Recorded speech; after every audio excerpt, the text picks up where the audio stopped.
let's get into it.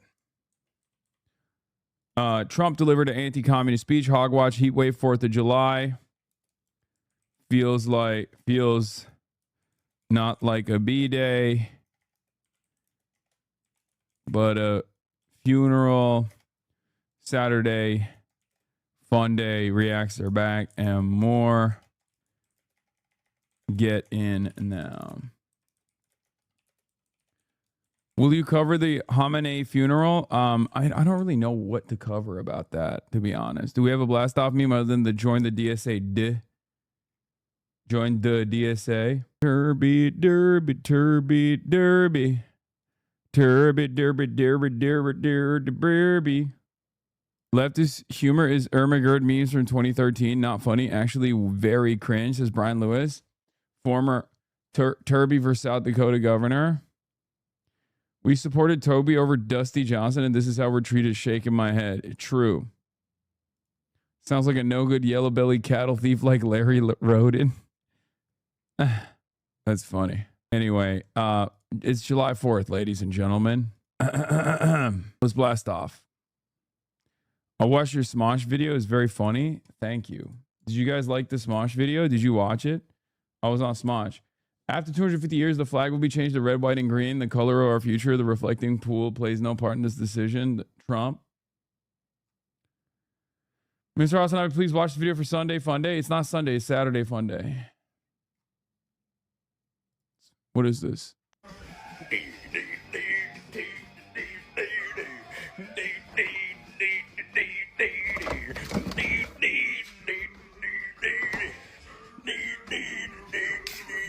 Brokey Dakoti 420. That's right, brother. That's how you're supposed to celebrate Turby Derby's birthday. We got a lot to talk about. I think the Hollywood Reporter wants to kill me. I feel like the Hollywood Reporter has put a hit out on me, like straight up. It's not, people aren't biting it though, for the most part, because I do think that the Swifties don't necessarily care, or rather also find it to be a little bit much.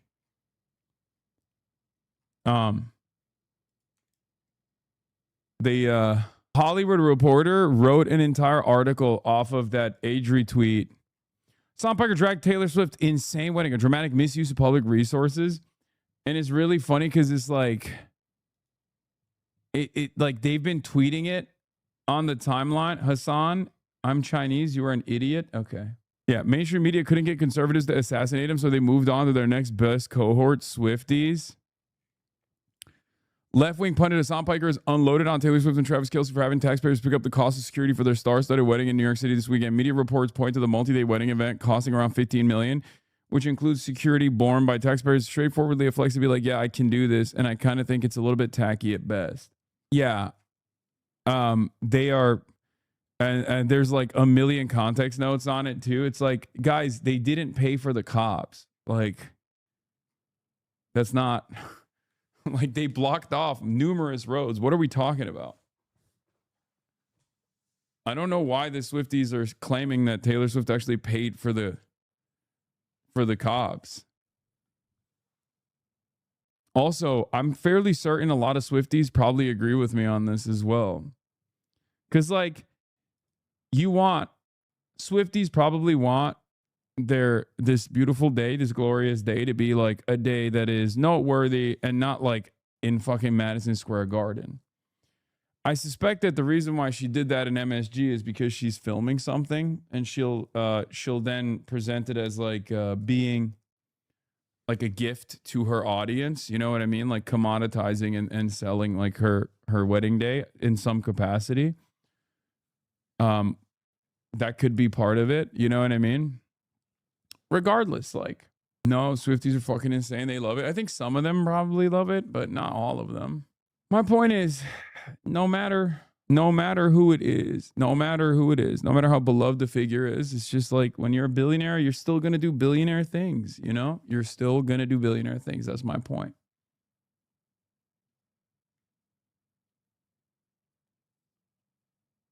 I saw a tweet that says she got married on July 3rd, so she can call her divorce album her Independence Day, and I'm deaded. Law, I don't know. Swifty here. Totally agree. Her engagement announcement was so fun, no spectacle, and a fun after the fact surprise. Hassan, you poked the hornet's nest. The rabid Swifties are foaming at the mouth for you. I don't think so. I haven't seen it as much. So yeah, they're paying for their own security. They're not paying for the NYPD, I don't think. But yeah, they're more dangerous than Fox viewers. Dog, they're outside your house right now. I mean, who's going to be the first, honestly? Who's going to be the first to get me finally? Because it's going to happen. I just don't know who it'll be. Maybe it'll be the Swifties. But I think there's like woke Swifties out there, so maybe they can protect me. Yeah, but it's not lost on me that the Hollywood Reporter has tweeted about this over and over again throughout the day, and I think it's because they want me dead. Look, they tweeted about it 3 hours ago again. They tweeted about it yesterday. I feel like they're trying to kill me. I don't know. In any case, folks. Hasanabi hater on the Hollywood Reporter. Yeah.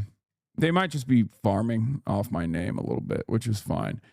All right, yeah, we got look, it's America's 250th birthday. Donald Trump flew in the Mount Rushmore last night. We're going to start there. First, we're going to talk about his speech from last night, which literally was just about communism. He looked like absolute dookie. He looked like absolute shit. He sounded like absolute shit. And he spent most of his time talking about communism. Yeah, he flew into the mountain, dude. It's crazy. He flew into the mountain of Rushmore. A mountain of Rushmore. It's a very good mountain. It could be more beautiful if it had my face on it. It's missing something. It's missing a handsome face. Oh, I watched a new Larry David last night, and it was kind of disappointing. Can I say that as a big Larry David fan? The HBO comedy special produced by Burdock No Bummer. It actually was genuinely disappointing. I couldn't believe it. Yeah. It was surprising. Because I think Larry is at his best when he's more subtle.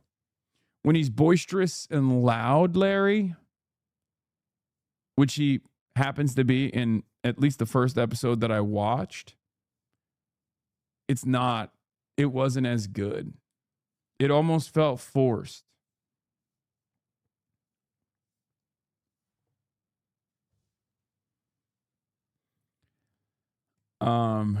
Is jamming all the bits into a skin the worst way? Yeah. It's like, we get it. You don't like being inconvenienced. Like, that's funny. I like it.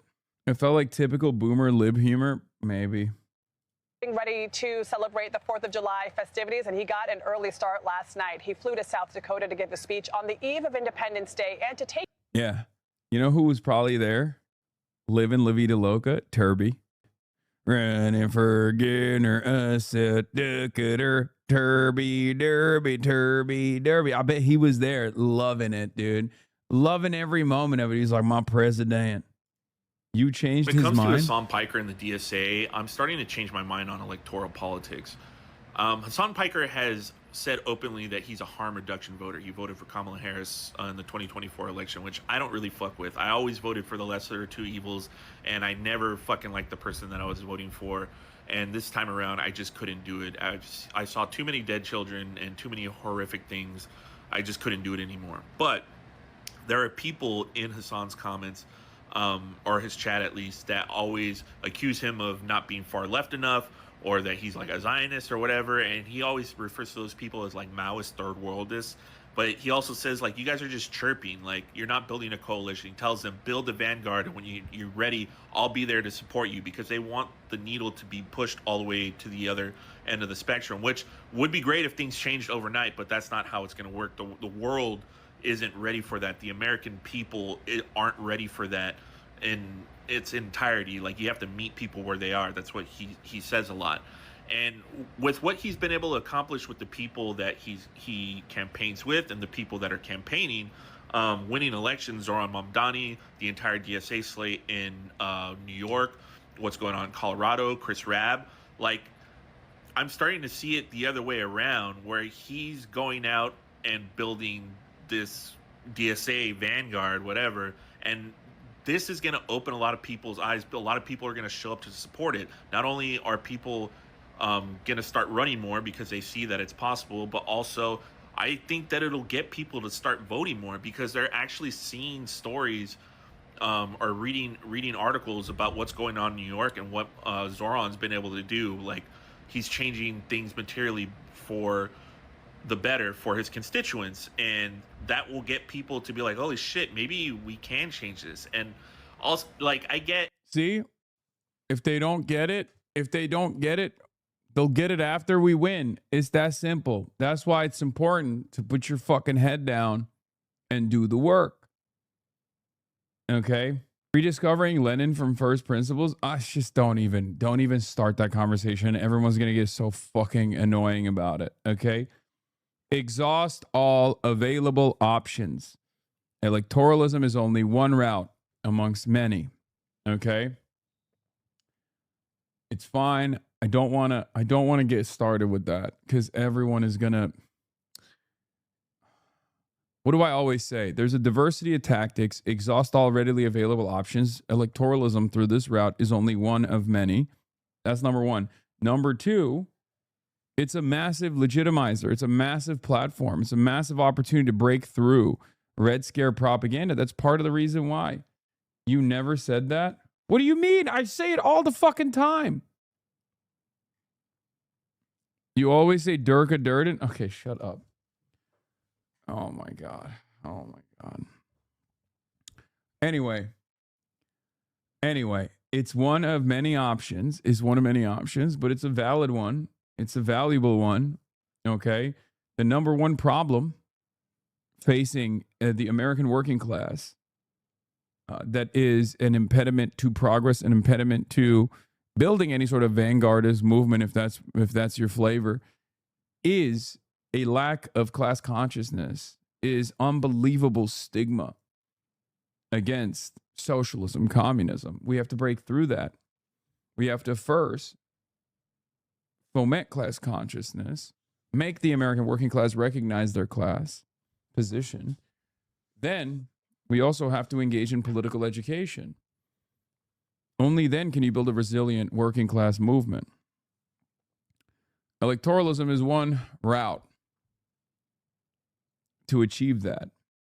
And I think while many have initially criticized these tactics, and there will still plenty, there will still plenty. How does it feel to be a shill for the Democrats? There's still going to be guys like this. Bro is actively funneling people away from the actual left. Yeah, bro, the actual left. Where is the actual left? That's because you love the Dems? Yeah, I famously do. That's why they're actively demanding that I go to prison. Not you, that's for sure. No, where is the actual left? Did they leave America? Is that what happened? Where's your left? What have you done materially? What have you done so far? What have you done? What has your movement done? What have you guys done? Okay. No. Don't talk about MLK and stuff. Explain to me. What have you done materially in the direction of the anti-Zionist movement? Well, what about you? Well, you're criticizing my techniques. You're criticizing what I've done. I mean, I got at least enough numbers on the board at this point that I can point to. There's like, 8 people that have gotten elected that are out and about demanding an embargo on Israel, demanding accountability on Israel for its genocide. So what have you done? What have you done? What have you done? Exactly. I think we all know. We all know what you've done. You've done nothing. This is all you've done, okay? And this is all you got, baby. You got nothing. And it pains you every fucking day. Every day of the week, you see day in, day out, how devastating things are and you have no power and you recognize your powerlessness and you know that building a movement, building a vanguard, doing true anti-Zionism is just about posting about what other people are doing and how bad their methods are. That's it. Are you projecting? Really, between you and I think there's one guy who's ineffective. Go cry about it in your Splinter Discord. That's how you foment revolutionary sentiment. You have nothing. Okay? You got nothing. That's it. All you got is this. That's the most effective thing you can do for chirpers like this is to turn around and be like, what have you done? What have you done materially to advance the cause of anti-Zionism? All they will say is, well, I don't support the Democrats at least, because they're fucking stupid. That's it. What I'm saying, what have you done to move the needle? Other than crying in your Splinter Discord server. A lot of people's criticism, like, oh, they're not even socialists, they're democratic socialists. Like, yeah, but just look at it this way. Instead of voting these fucking, like, the blue no matter who people will be like, oh, let's vote these fucking run-of-the-mill Democrats in, and then we'll move the party left, which never fucking happens. The DSA is already further left than establishment Democrats, so move them, get them in there just from the get-go. You don't have to move them left. You can, which we should, but I think that's part of the process, and that's something that Hassan had, since I've been paying attention to him, has been advocating for, but we haven't seen that materially until the Zoran win. Things haven't really changed that abruptly, but now we're seeing all these different candidates win. And if you're still like, oh, but they're not far left enough, the one thing that I would say is, since this has happened, Zoran, the whole DSA slate in New York, Colorado, Chris Rabb, since all this has happened, both Democrats and Republicans, not only the candidates or the people that are already in office, but the fucking news outlets, they all have the same talking points. And if that doesn't tell you something is changing and that they're afraid and that we're pushing things further left, then you can't see the forest through the trees. When it comes to Hassan Piker, when I found Hassan, I was a liberal millennial MSNBC watching Hillary over Bernie voter. I didn't know further left was even a possibility. I'm now a member of the DSA and grateful for his activism on Palestine. He's one guy, though. We need more people like him. I don't understand why people aren't seeing that what the DSA is doing, the DNC, they can do to the DSA. DSA realized it was more effective to run the DNC infrastructure to pull them further left. I'm not a harm reduction voter either. However, I'll take small incremental progress over hyper-capitalism. I did. Jamal Bowman was on CNN defending Zoran. Canada lost to Morocco 3-0. Jesus. AOC with Claire Valdez and Daria Liza last night in Jackson Heights. Okay. Look at that. As a relative layman, what policies is people hoping to see that would make the DSA candidates left enough? You got a dirty reformist in chat, but so is your buddy Kalinsky. Why do you even entertain MLs instead of going full reformist? For all the MLs, where would you rather live? Sweden, Ireland, Uruguay, Cuba, and China? Are you really sincerely asking me that question? I mean, China is a country that is run by a communist party that is objectively Marxist-Leninist. Like, you can't, why would you bring up China in this conversation? It's an automatic L. It's an automatic L qualifier. Okay? It's just like it's run by a Marxist-Leninist party. We can have an argument on whether they are actually going to establish socialism by 2050 or not. But out of all those countries you mentioned, yes, China, absolutely, I would prefer to live there. What is this? America 250 going well? Yeah, this is really funny. They can't even put a fresh coat of paint on the shit, okay? It's still dookie and everyone can see it.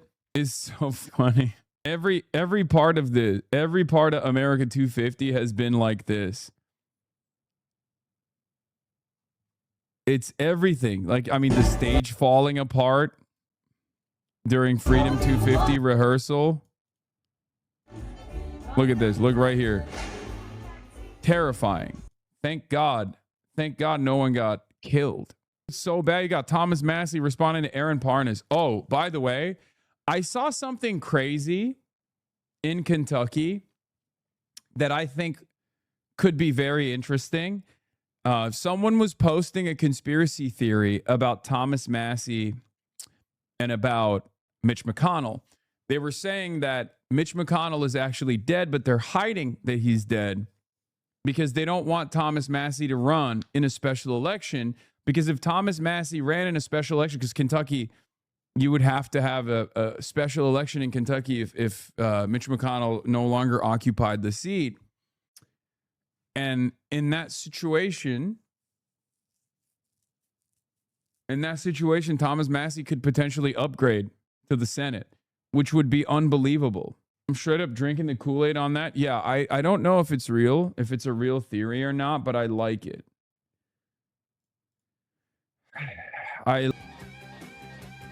That's why we need to eradicate all trees. This goddamn lip-tarded tree ruined our big, beautiful day. He suffered an outside hospital cardiac arrest. Very low likelihood he will ever be normal again. I bet he's intubated and waiting brain death testing. They will likely stall out the brain death testing for the reason mentioned. So, Dr. Jihad. So they're just making it seem like he's still not brain dead. What is this? What is Drew? As a lifelong Texan, I will never vote for James Tallarico and his radical woke communist agenda. God, he's so fucking annoying. I hate Drew Pavlov so much. What a fucking shithead. At least he's honest enough to just straight up come out and be like, I'm right wing. You know what I mean? Because a lot of these guys, if you recall, they started off as like pro-NATO Atlanticist liberals. There's something wrong with people outside of America that hyper focus on American politics. I don't know what it is. No disrespect to the many who are watching from outside of the United States, but like many of these guys, for some very strange reason, are insanely liberal and they love American imperialism. Like they live for it. They're like, I need it. It's the only thing that keeps me going. I need it. And then slowly but surely, they, I think, lean into their more reactionary tendencies, and they drop this whole like, I'm actually a liberal NATO Atlanticist, and they become kind of pro MAGA. Like their only anger towards MAGA is that they were dumb enough to think that Trump actually was anti-NATO in any way, shape, or form. You know what I mean? When he's clearly not. Most normal people, myself included, when I lived outside of the United States of America, paid close attention to American politics because American politics touches the rest of the world in very meaningful ways.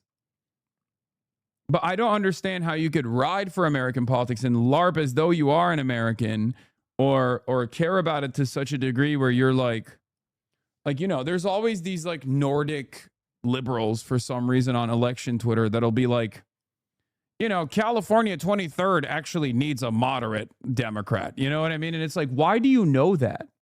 Like, you should not have. Most Americans, I live here and I don't have a fucking opinion. Like, I live in this state and I don't have an opinion on this. You live in Finland. Why the fuck do you care about having a moderate liberal run in some random fucking district in California? They'd be like, no, you don't understand. Like, we have to run. It's like, what do you mean we, bro? You are Finnish, okay? You are in Finland. I don't understand it. I don't understand it at all. Like, how did you find yourself this invested in the minutia of American politics, but also be such an unbearable dick eater for a dying movement, like a dying movement that gave us Trump twice, right? Backbenchers that think they're part of the play. But I know, but like, if you're a backbencher, you might as well get involved with like the fun side of politics, like this growing grassroots movement of democratic socialism or something like that. But you're instead, like, that makes sense. If you're like watching from afar, and you're looking at American politics and you're very critical of American foreign policy and you want America to retreat You want America to no longer create refugee crises everywhere around the world that like your governments have to deal with, that like then create a unique opportunity for these unvarnished reactionaries to blame everything on the migrants or whatever, while simultaneously demanding more of that militarism that ends up creating a migrant crisis anyway. Like, that makes sense. If you're anti-imperialist and you're focusing on American politics in the same way that I was when I was growing up, that makes sense. But if you just don't get it, some of us have massive spreadsheets for the precinct level data on the Peruvian elections despite never stepping foot in the country. I mean, all of that also is irrelevant, because then the Trump administration comes in and is like, just, put the fascist in charge. And then they do. Eurolibs want to be a part of the liberal American elite so bad they feel like they're outside the club in Europe, I think. Yeah. For a while, woke scolds smokescreened any leftist fun from view of the rest of the world law. Anyway. Are they just races? I mean, Eurolibs, some of them, yes. But I just don't understand why you can be so nerdy about elections and also be so wrong. Like, you have precinct level data down to localities in like Arkansas, and you're still like, no, here's how liberalism must win in America. It's like, how? If you're this invested in the process, shouldn't it be better to get invested in a movement that has some motion? Very strange. Very, very strange behavior. I welcome the election Twitter autists to be on the right side, and many of them are coming. I think Zoran made huge plays with all of those like autistic election Twitter teens, because like he speaks in a manner that is so convincing for them. He knows how to like hit those liberal tones. He knows how to dog whistle so well to those liberals that every Euroid is like, oh my God, he is literally the greatest political figure, which is true. I mean, he is a great political figure. Let's be real. European liberals usually have that strain of advanced racism in them, just how they treat their perceived outgroups. Maybe. Euro cucks suddenly forget their Islamophobia when they listen to Zoran Lamau. Yeah. Anyway, Mount Rushmore. South Dakota, greatest state and the greatest nation of all time.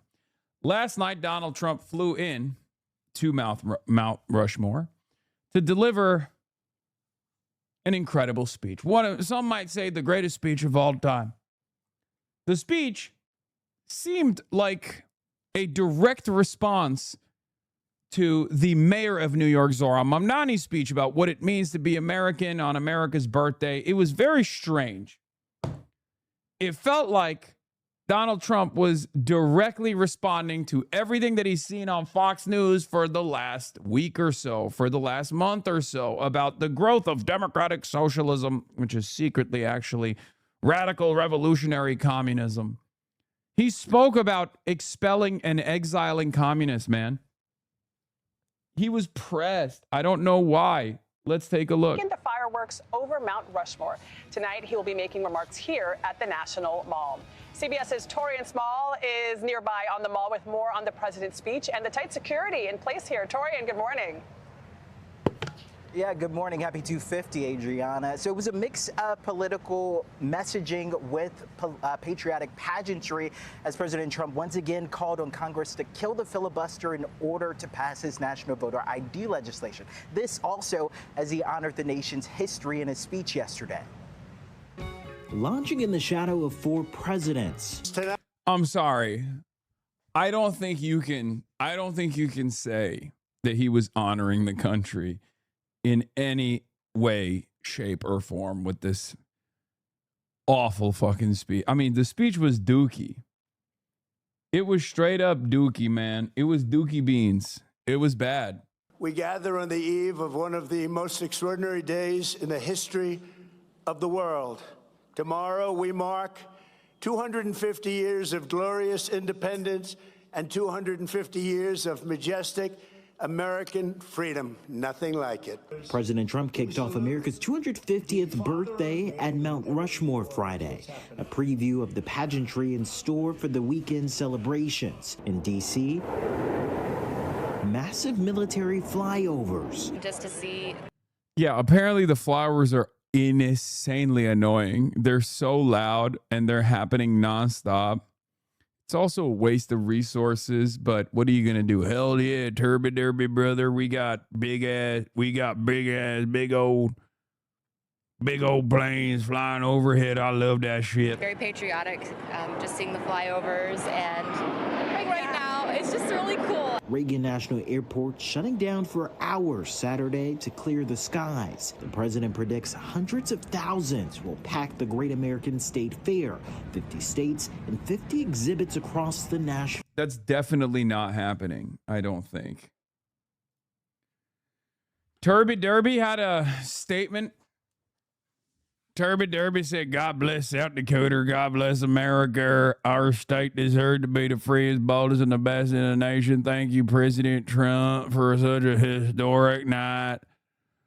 I love you, Mr. President, proud President Donald Trump. I love you. I love you so much. I love you as much as I love Mount Rushmore.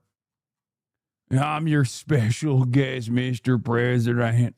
All money ain't good money.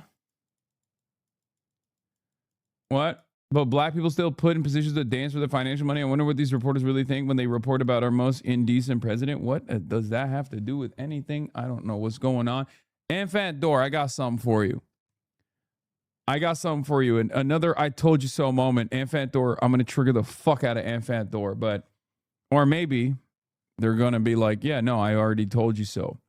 So, something that I always talk about is that nobody actually covers black people decently in this country. Obviously, our media is very white. Let's be real.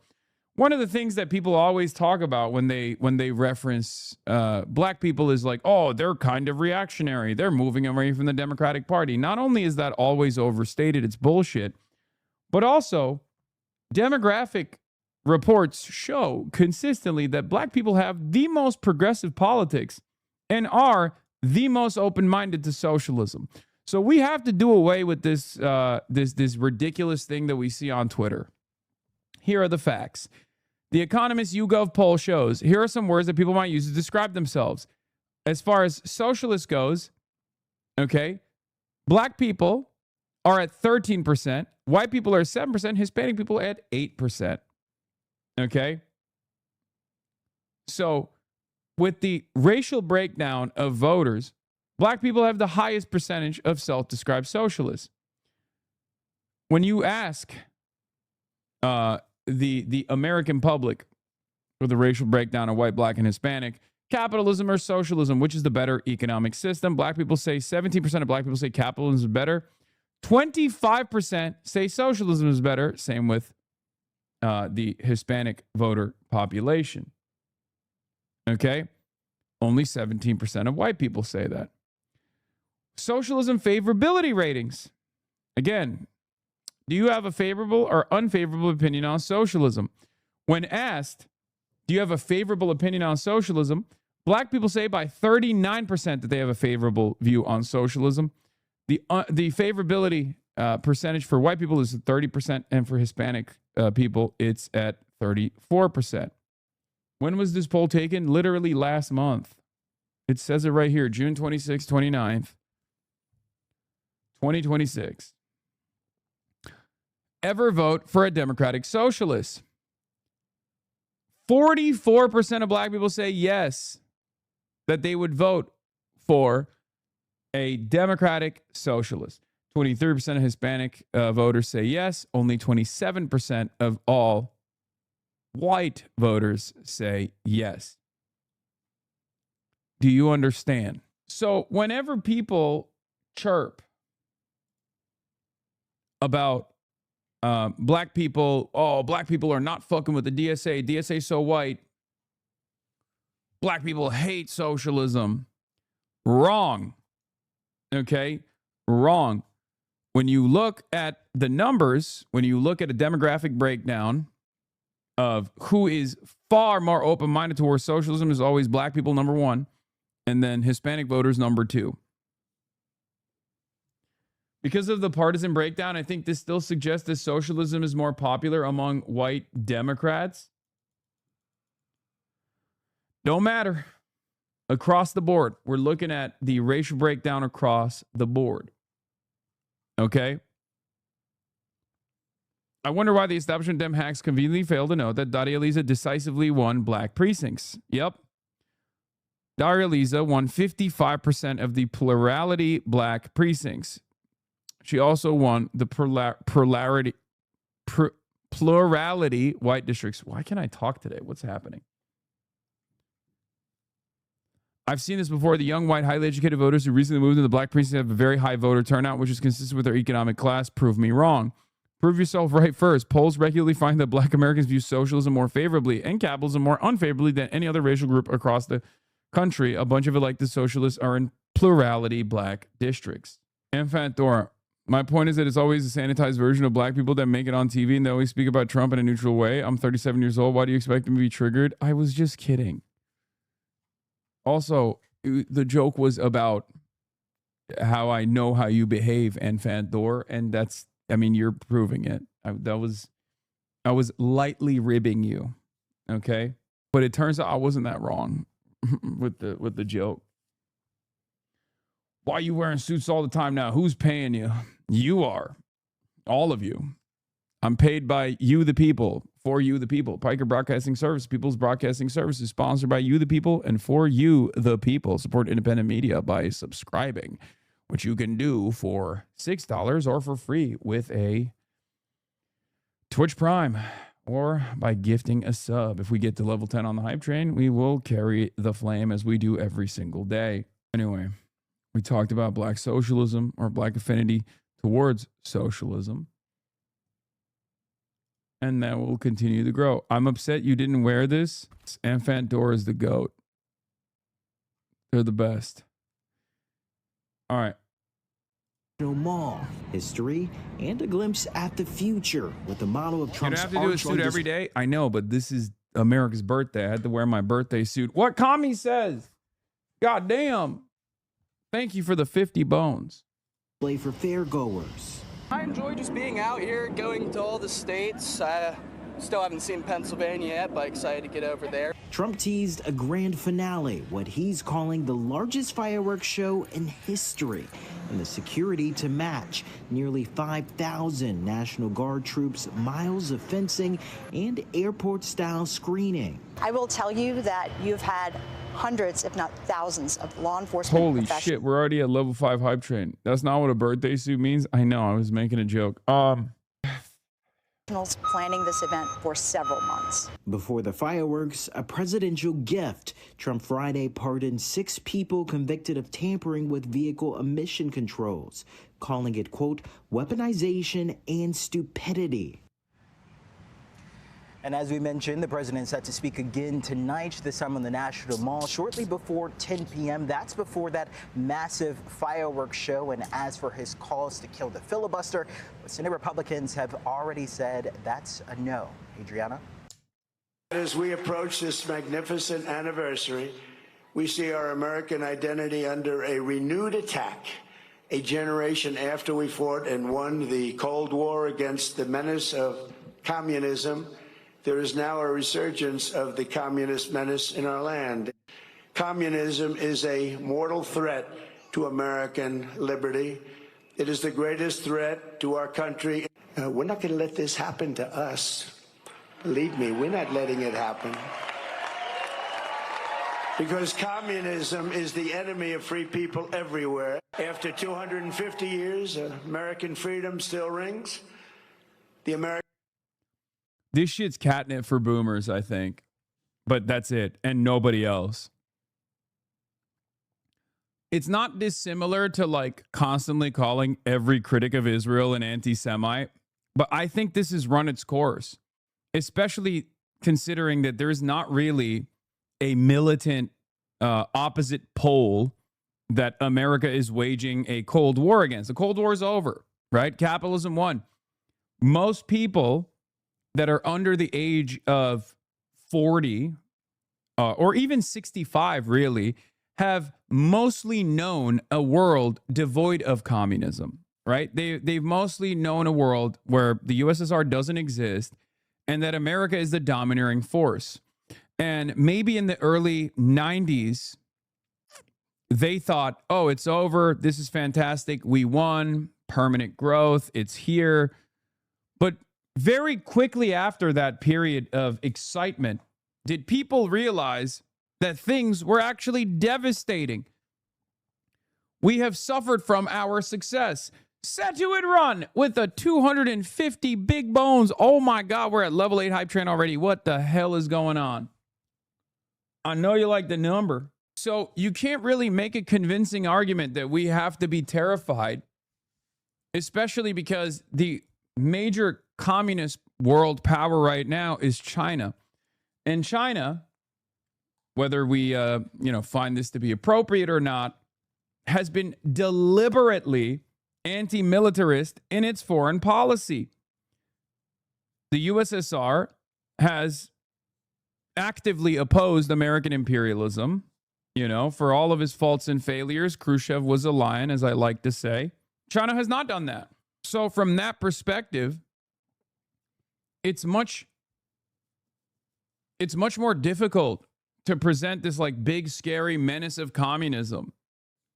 Because in the age of the internet, people can just look at what's going on in China and realize that the conditions in China are objectively good.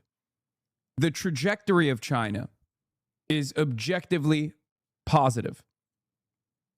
And you look at America, on the other hand, you look at our hollowed out institutions, our ghost towns that once used to be places of industry where people could have a real single income household, have multiple children.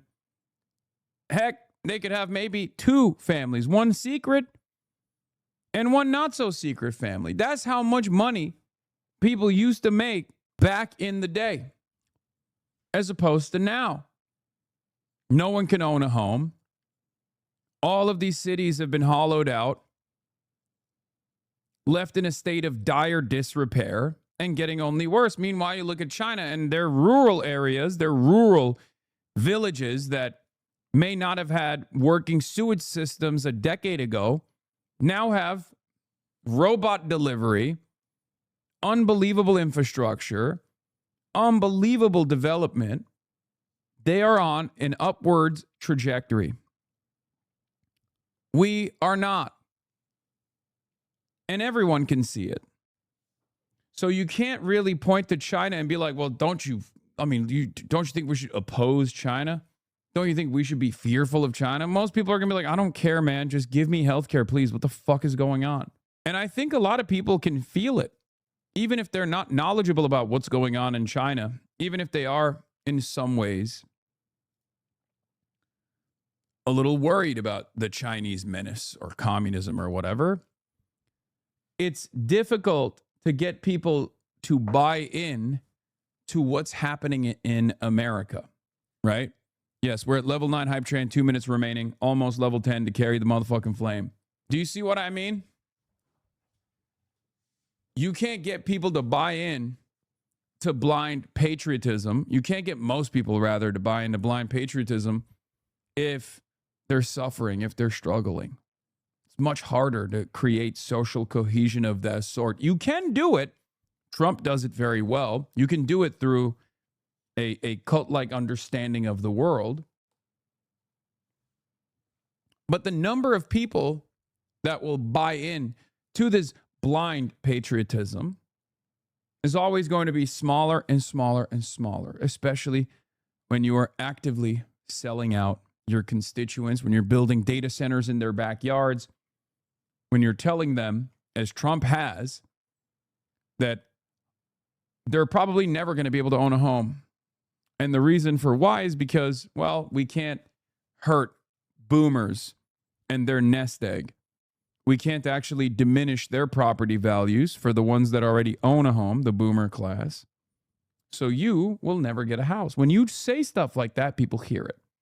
When you say stuff like that, you are eradicating what confidence that remained in you and your governance for an entire generation of people. 30 seconds remaining at 83%. Will we lose the hype train Or will we carry the flame, chat? Holy shit, 20 seconds remaining with 95%. Oh my God.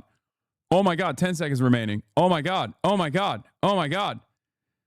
Then there it is. Wild, wise, wit. My family's racist. Please, no more Bollywood. My family's racist. They're not going to talk to me again.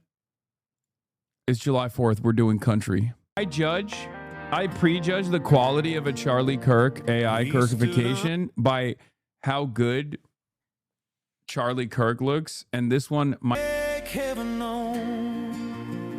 this is Barnes and Noble music. This literally was beautiful. And we did it.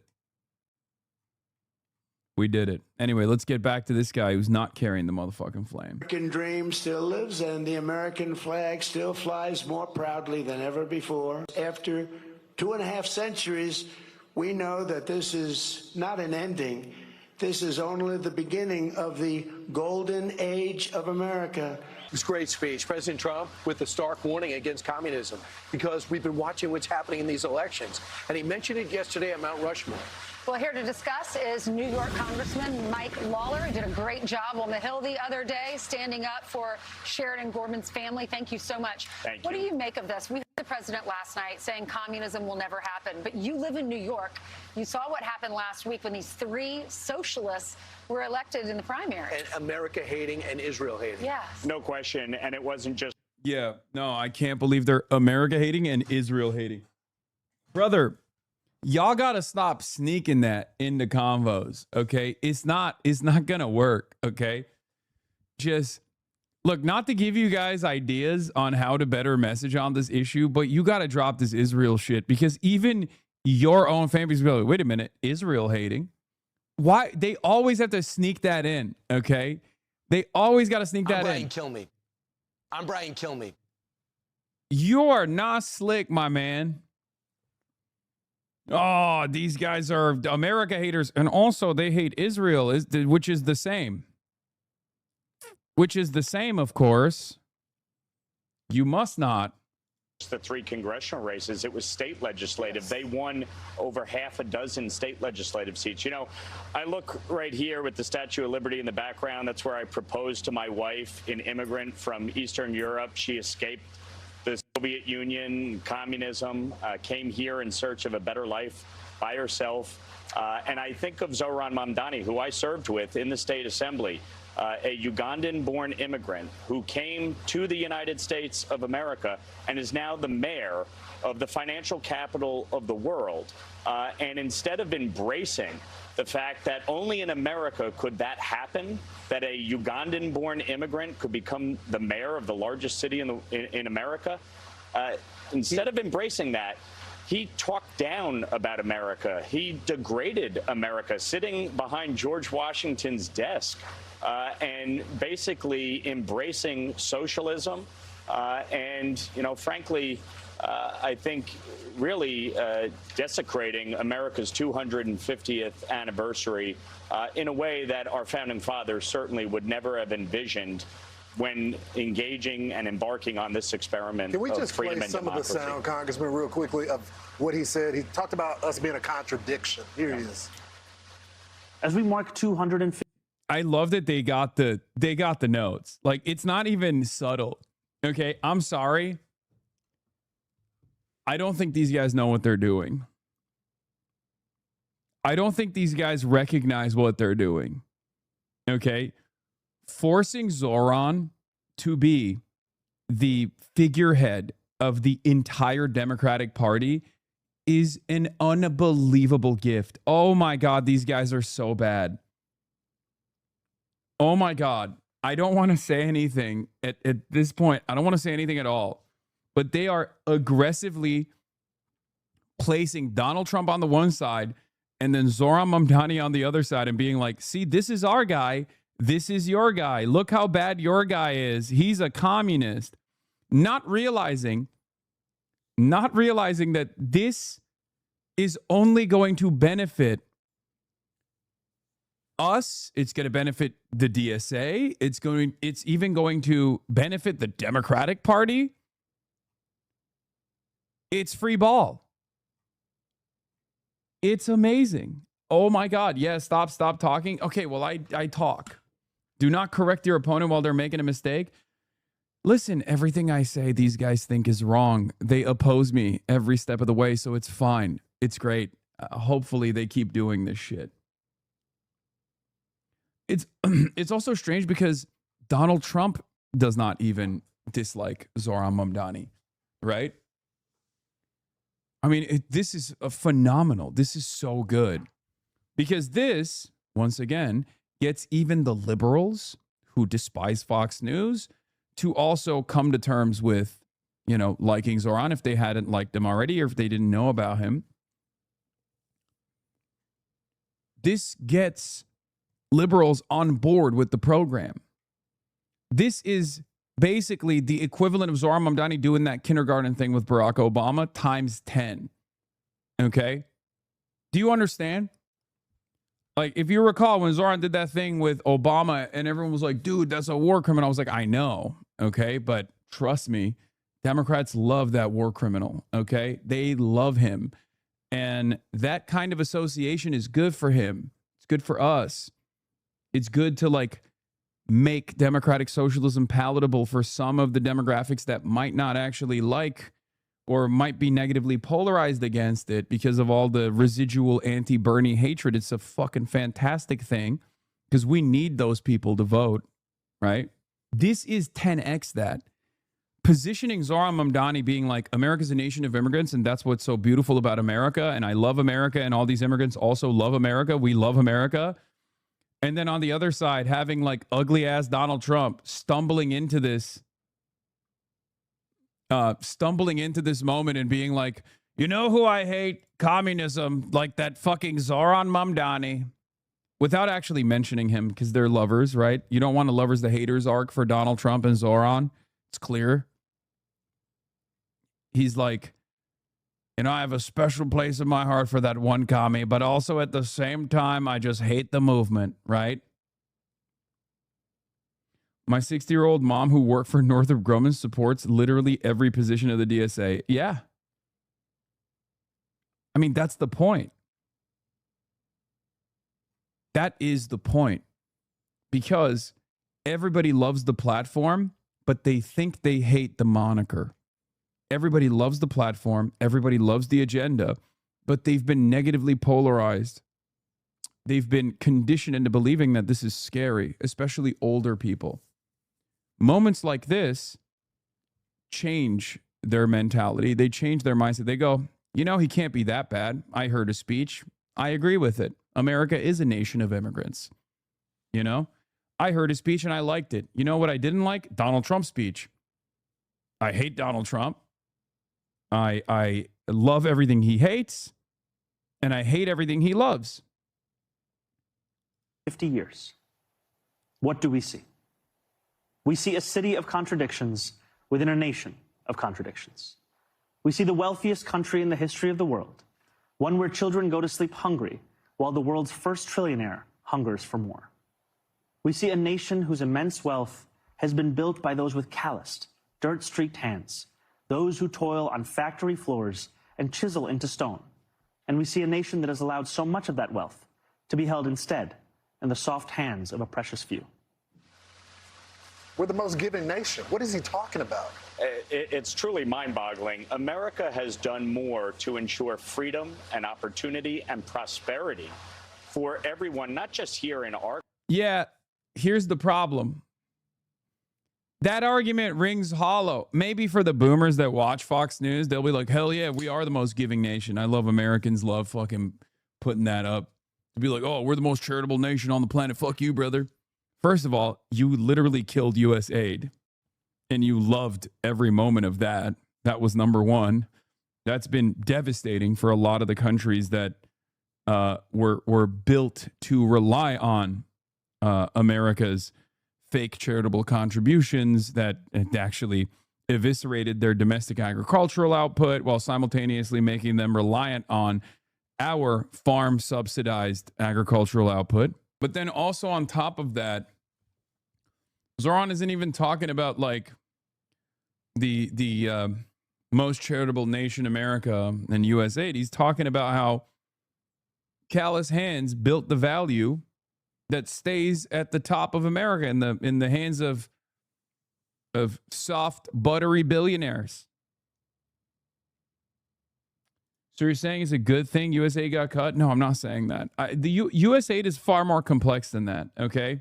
But once you build that reliance, that necessity, you can't just shut off the faucet. And what we did is the worst of both worlds, right? A big part of US aid, there's also very good things within it, right? It's a massive program. It's America's soft power tool, okay?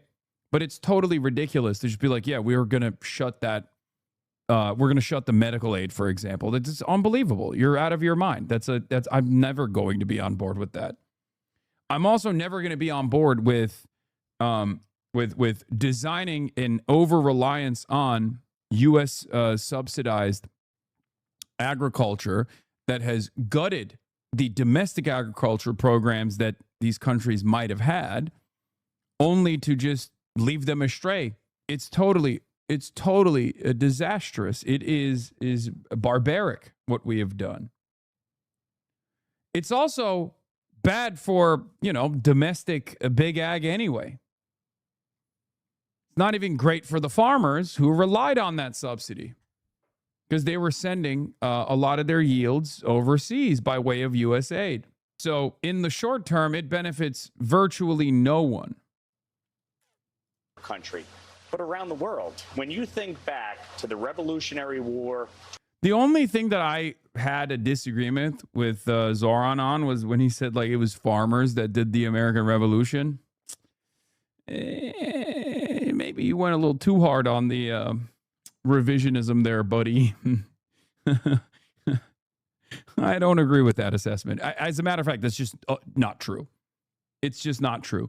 I think the appropriate way to angle that is to say that while a progressive revolution, okay, the American Revolution had idealism baked into it that we have never been able to fully achieve, but perhaps that is a part of the American experiment, is to constantly seek out the values enshrined.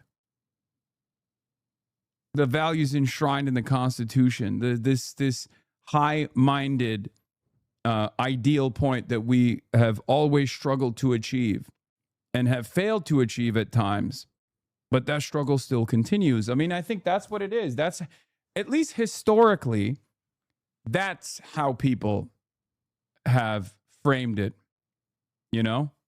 That's how leftists have framed it. The values that we all align with, that are in that's in the Constitution, has been an ongoing experiment that we're constantly pushing towards that goal. I mean, we've never had a full-blown democracy until the Voting Rights Act, right? I mean, we did not have a real democratic process in this fucking country for the longest goddamn time. That's a part of the American project and a part of the American experiment.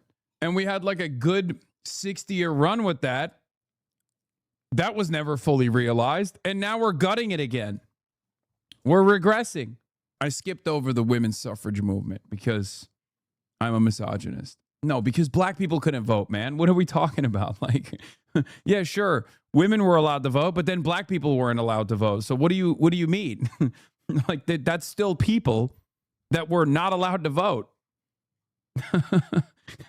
Like, yes, you're right, but also that's just another chapter, The Civil War to World War II, and what American blood and treasure did to ensure freedom.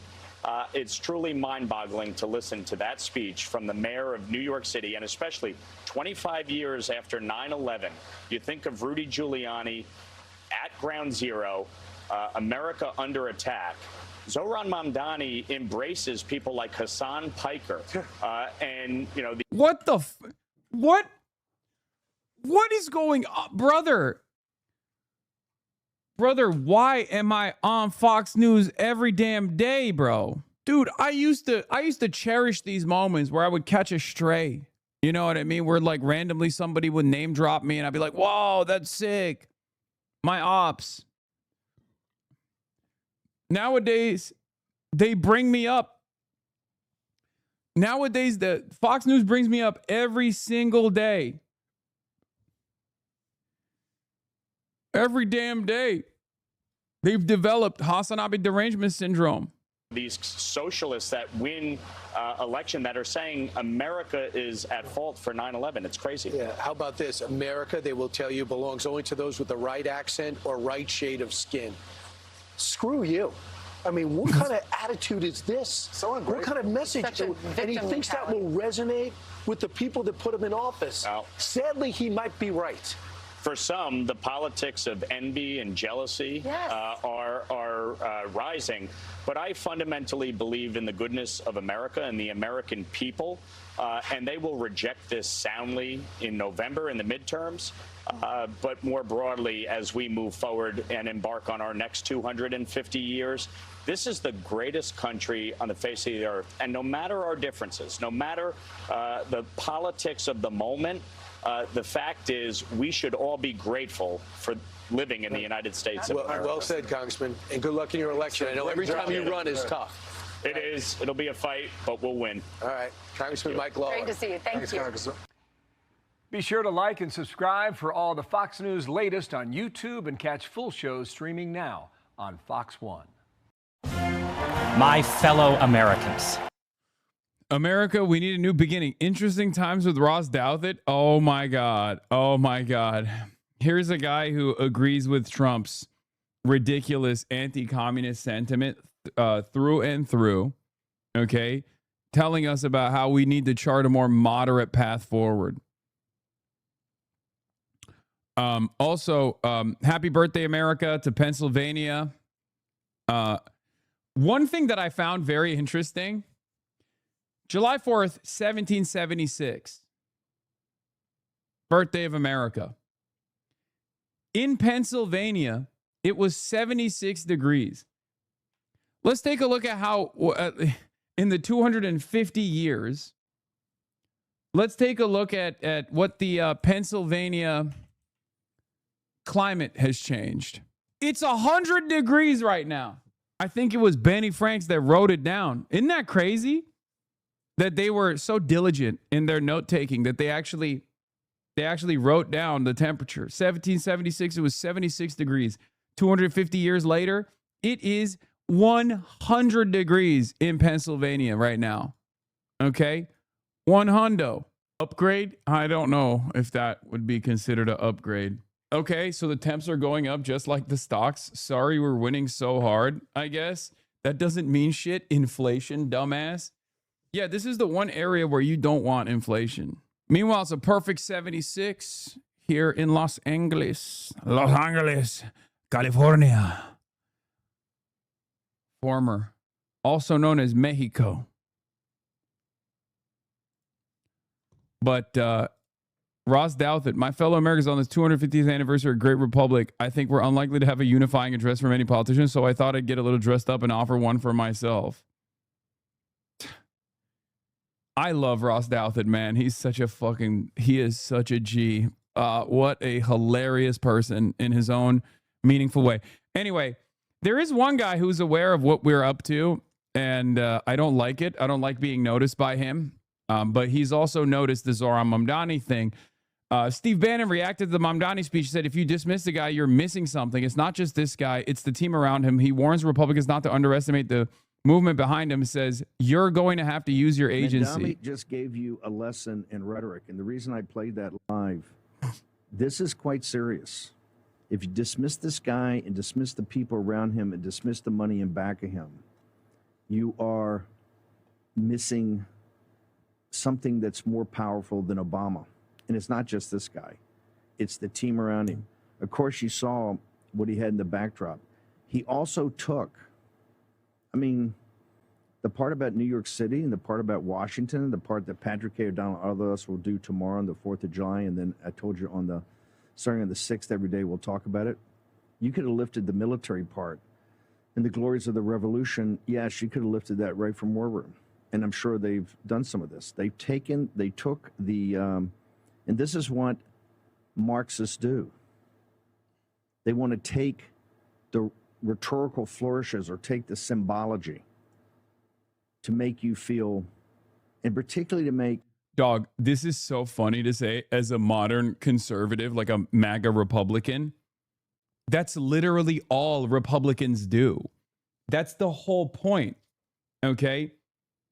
The idea that the principled Americanism is this far right ideology is idiotic. That's why I don't cede territory to a lot of leftists who will be like, "Oh, what are you talking about? America is a nation designed by genocidal slave owners," which is true, okay? But there's also idealism baked into the Constitution that we're supposed to strive towards. There are two ways of looking at that, and historically speaking, a lot of revolutionary movements have actually said over and over again, look, these are values that we aspire to. These are values that we aspire towards, and the struggle continues as long as we don't actually achieve these values, and we have not, right?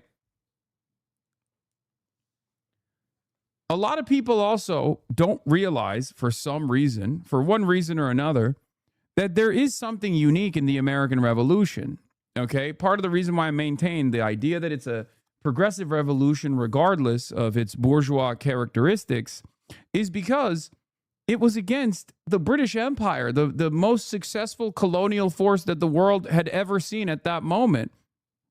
And perhaps that is the reason why the likes of Ho Chi Minh, Mao Zedong, Karl Marx, and numerous other theorists and revolutionary figures actually pointed to the American Revolution and saw something positive within it. Okay? That's it. The amount of Ameriboos that have come, the amount of Ameriboos that have become historic revolutionary anti-imperialist figures is virtually all of them, as a matter of fact. I think I'm almost certain that virtually every single anti-imperialist figure has at some point pointed to the American Revolution and the founding fathers and the principled stances that they took as good. Now, there's two reasons for it. Okay, there's two reasons for that. One is because, let's be real, a lot of the white boys were white, so they also kind of fell for the whole, black people weren't real human beings at the time mentality, where there was robust debate, right? Where they just didn't think about that aspect of it at all. They don't got internet, okay? They just didn't have internet back then.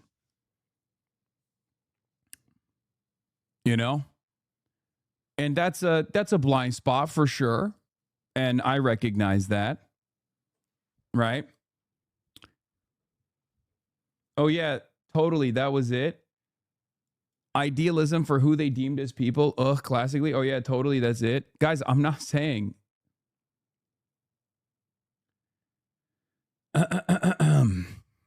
I'm not saying that they were correct. I'm just trying to help you identify the redeemable qualities of not only the American Revolution, but also help you identify why so many revolutionary anti-imperialist figures actually looked at it as a positive, as something to take notes from, as a revolution to take notes from. That's it.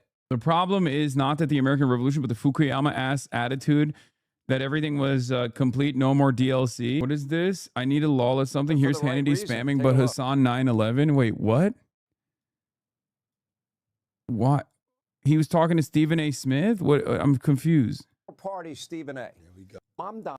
Then you get six gender Tellerico in Texas, but then you got Bernie Sanders, Pocahontas, Mamdani, the Squad, AOC, all of these candidates. I want to read.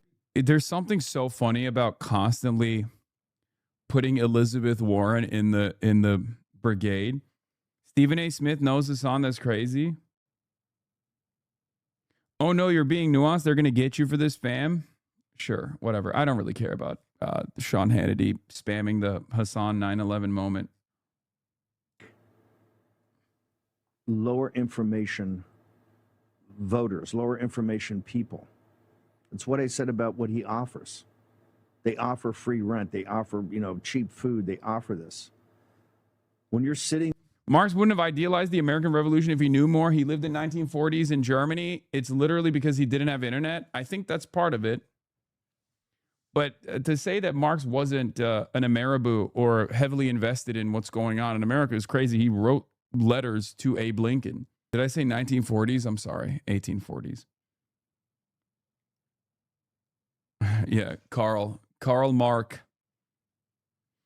And no, they did not sext one another. Abe Lincoln actually never replied to him, unfortunately. As far as we know. Yeah, Karl Marx. There, and you're going through these economic times, and you read every day about guys taking companies public and becoming trillionaires, or you see that 400 millionaires have been. Yes, I understand that's I would say that's late stage capitalism, but when you have a capitalist system that has very few capitalists in it, when you have very few people that are actually hardwired into the system for the creation of wealth, so that all boats rise. Obviously, given your efforts in at least some sort of meritocracy, or trying to be some sort of meritocracy, but you have a system with very few capitalists in it, what you just heard is very appealing. And what he does is play on the symbols of America to say, hey, we're actually more America. We represent the true narrative. This is what you're going to have to combat. This is why this is a nationwide movement. This is why it's been many years in the planning, and they have very sophisticated people in back of it and a lot of money. Yeah, in the Marxist understanding of history, liberal revolutionary movements like the American Revolution, the French Revolution, and later revolutions of 1848 were movements of historical progress away from a feudal and aristocratic society. Yes. That's why I say it was a progressive revolution. It's true.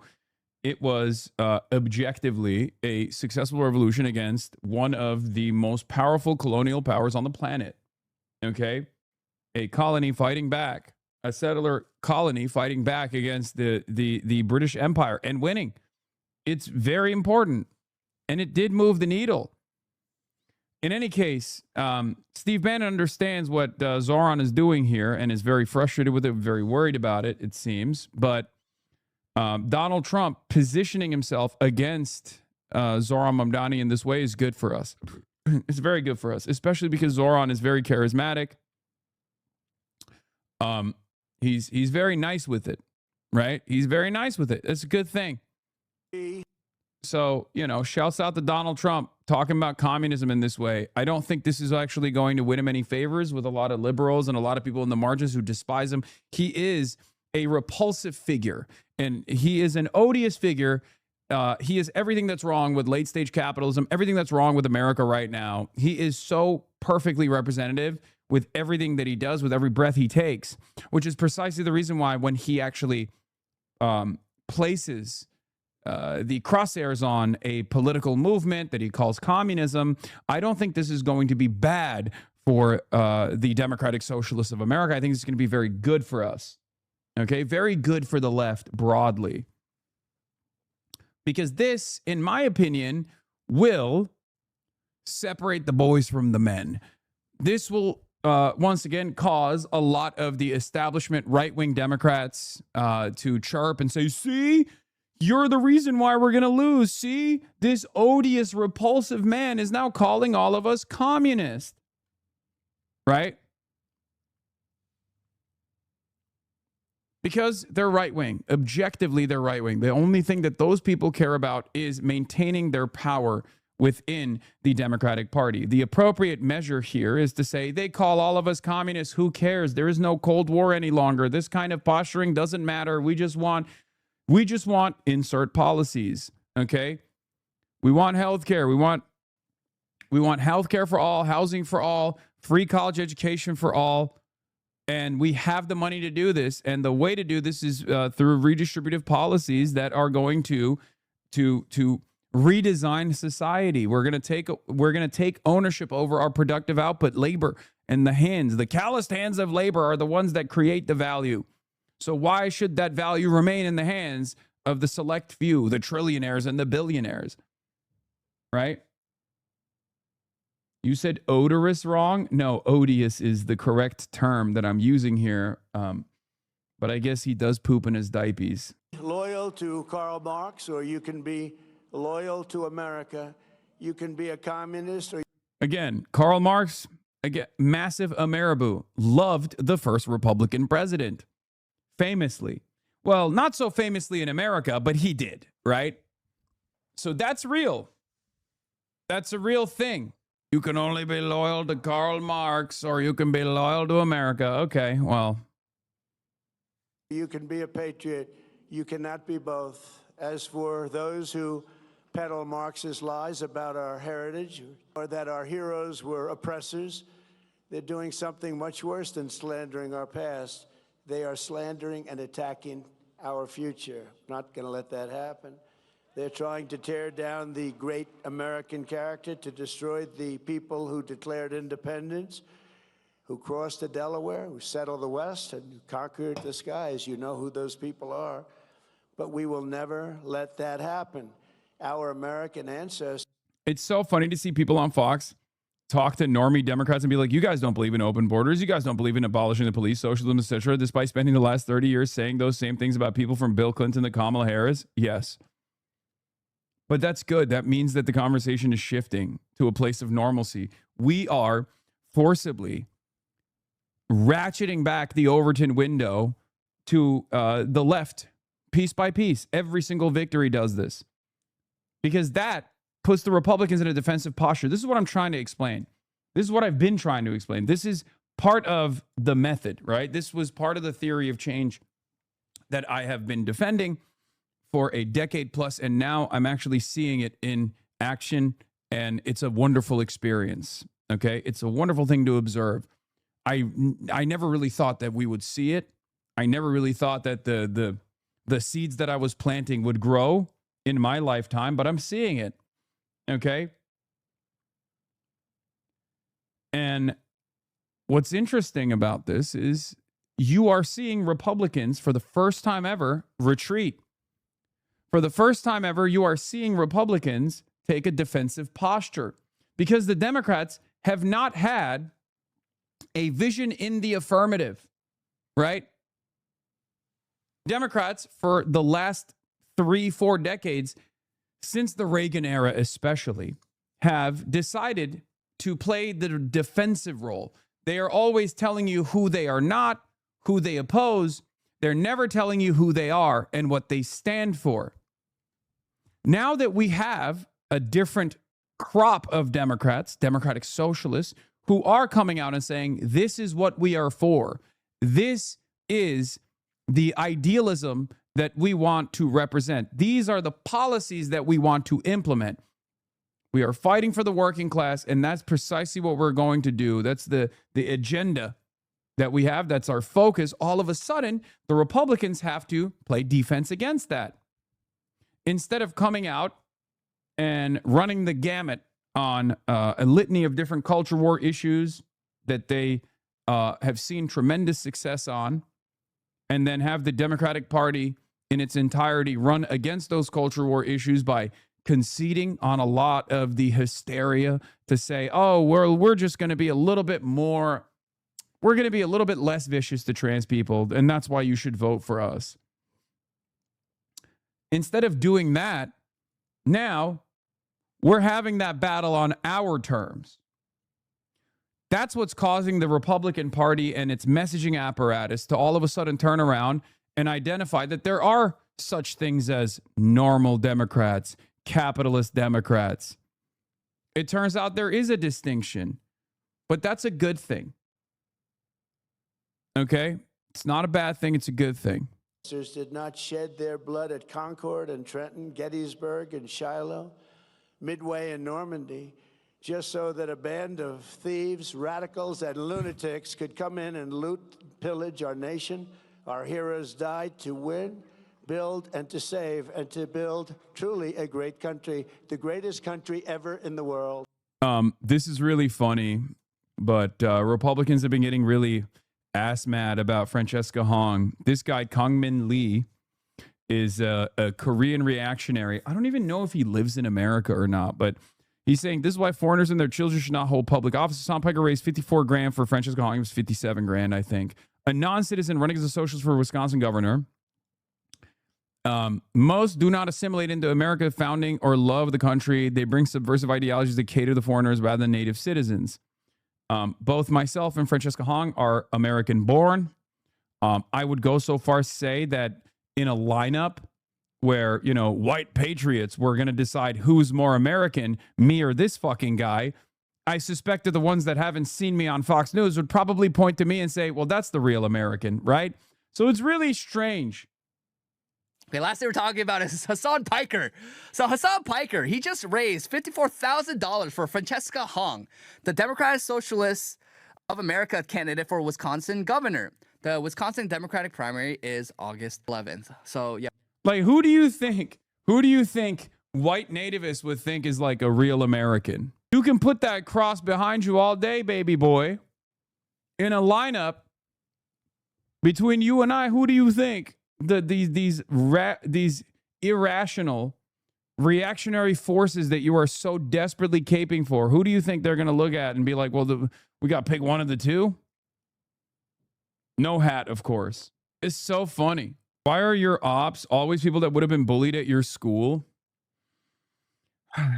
You just identified a big chunk of, a big chunk of the resentment coming from the far right. They've always been fucking nerds. Bros, accent at points is indistinguishable from more Pegasus. I know, they got that internet accent.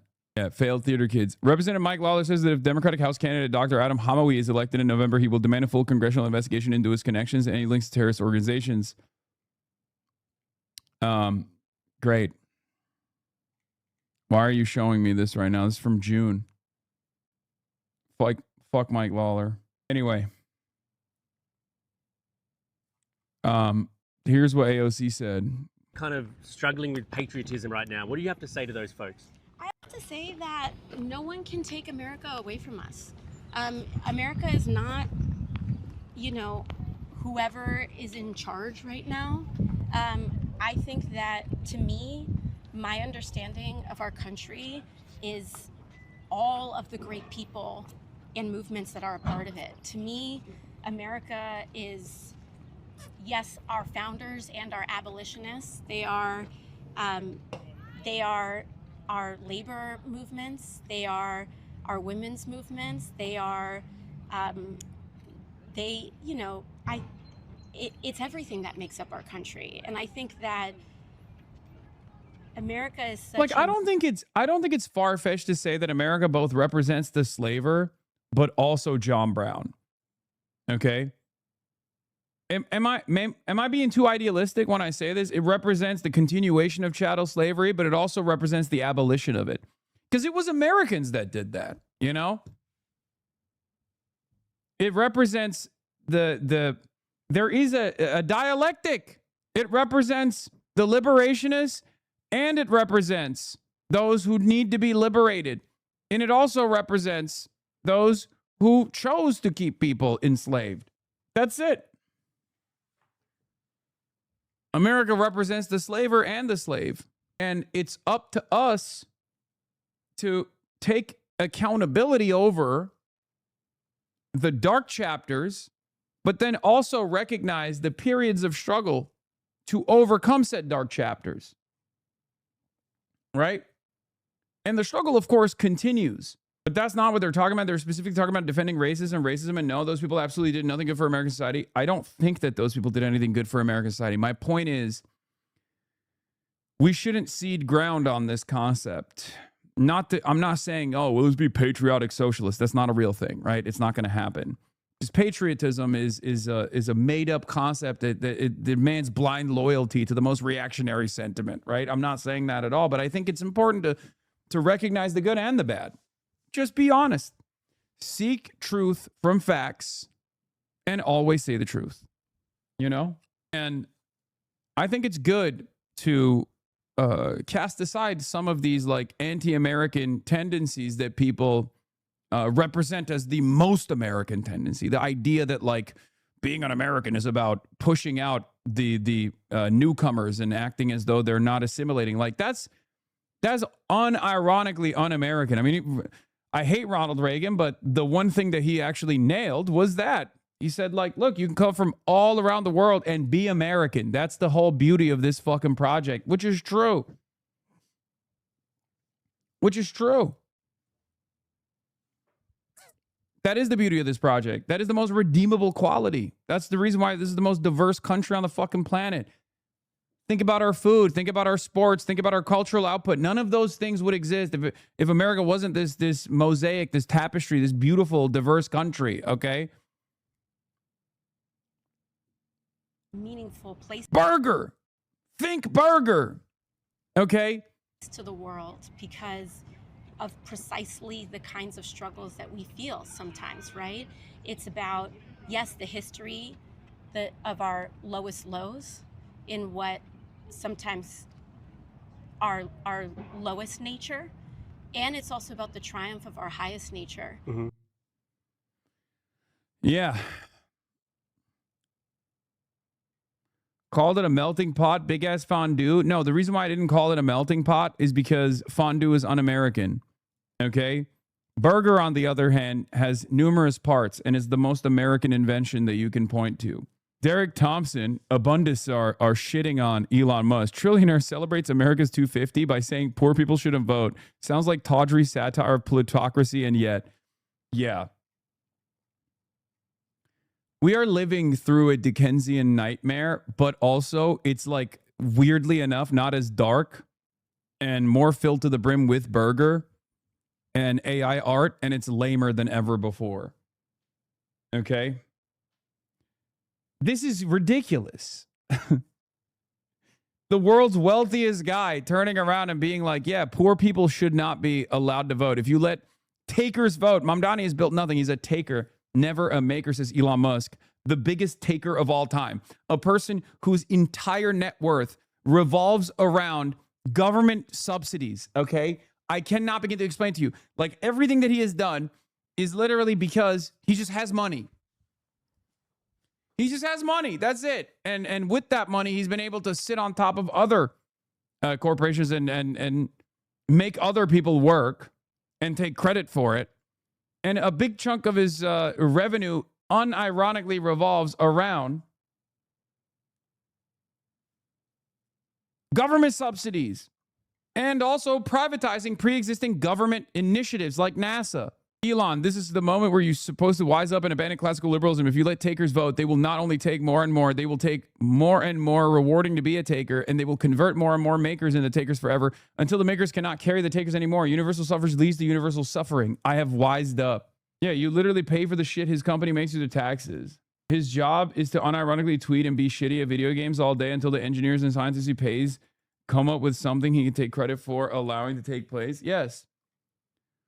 I mean, I cannot think of a bigger taker than Elon Musk. That's what parasitic capital does. All they do is take. They take your productive output, they take your ingenuity, and they slap their name on it. What did you make? You didn't make anything. Someone else did. He is an unbelievable parasitic leech and also a racist of the highest order. It's mind-boggling that more people don't recognize it for what it is. Caroline Leavitt perfectly represents our government because she hates you. I am never going to afford a house. Have you considered dying in a war? Anyway, we'll talk about Patriot Prayer in a second.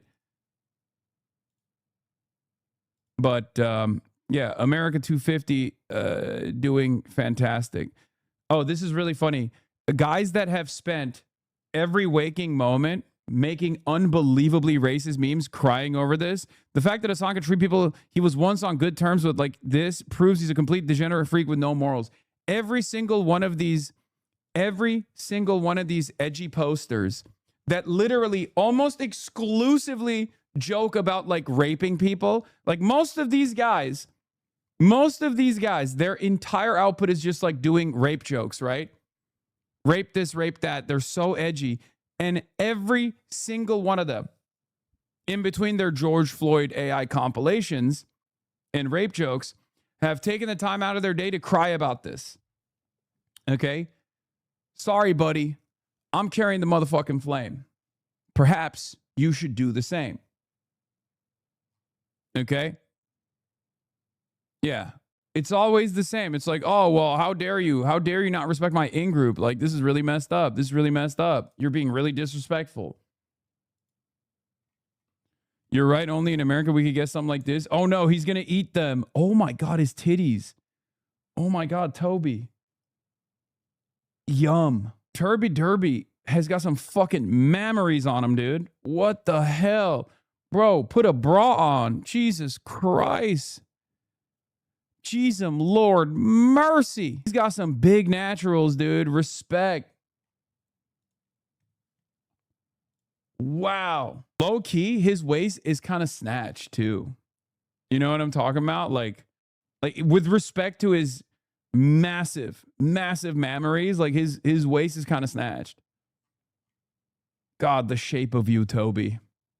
The shape of you, Turby. Like a upside down soft serve ice cream. I don't even know how human beings can balance themselves like this. Beautiful. All right, now let's get to Ross Douthat.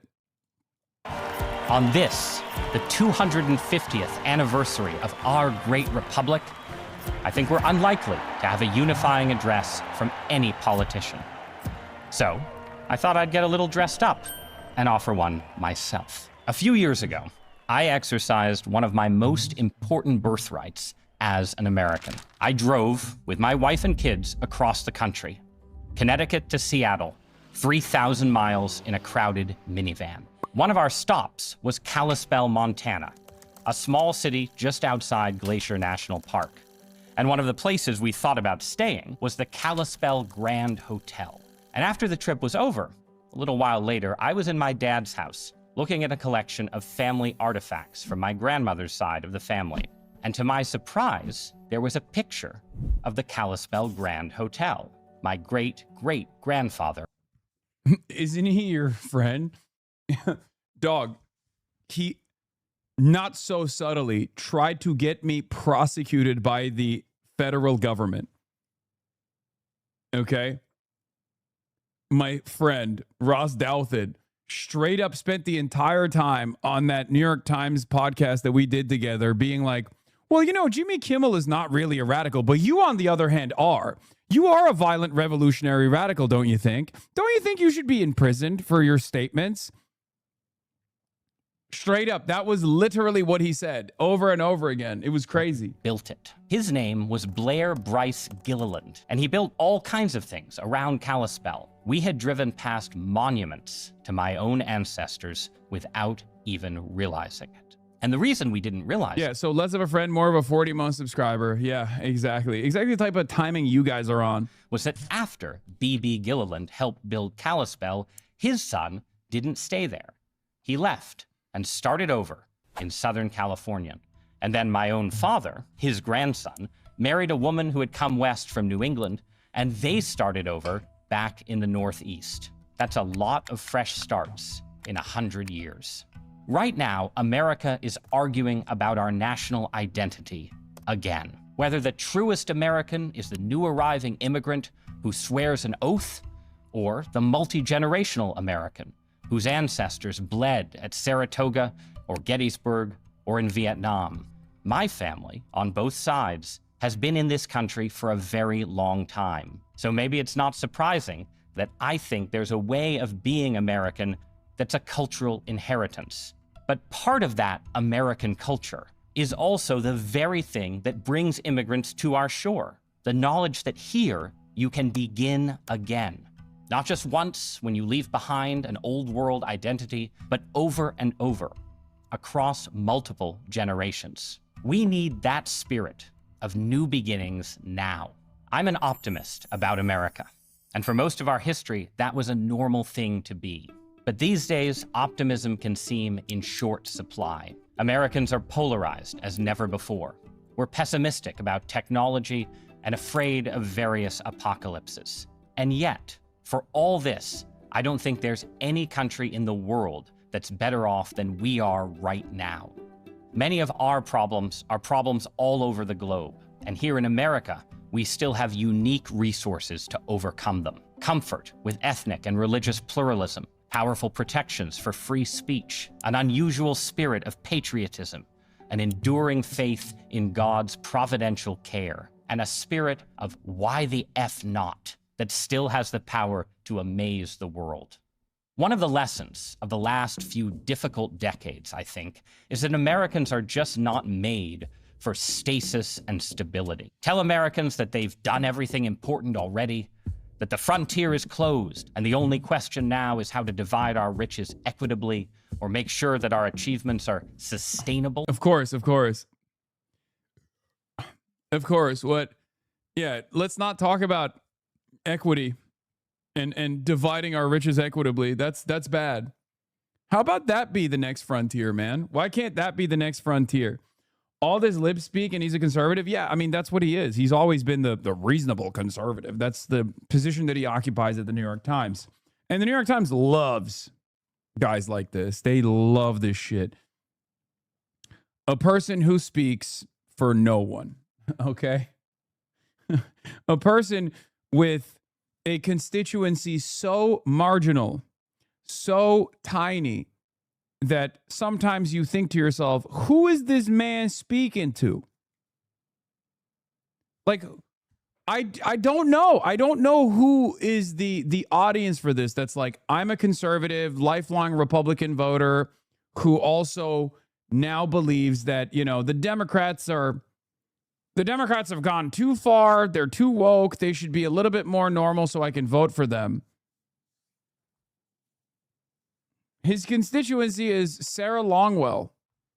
Yeah, Bulwark. And they will tune out, turn on each other, fall into despair. But I'm here to tell Americans that a heroic age is still ahead of us, that the frontier is open. Who believes this? Like, actually, I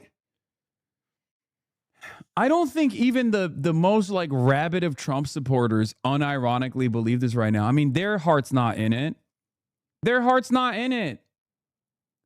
Look at America 250. It's a perfect depiction of where we're at. Okay?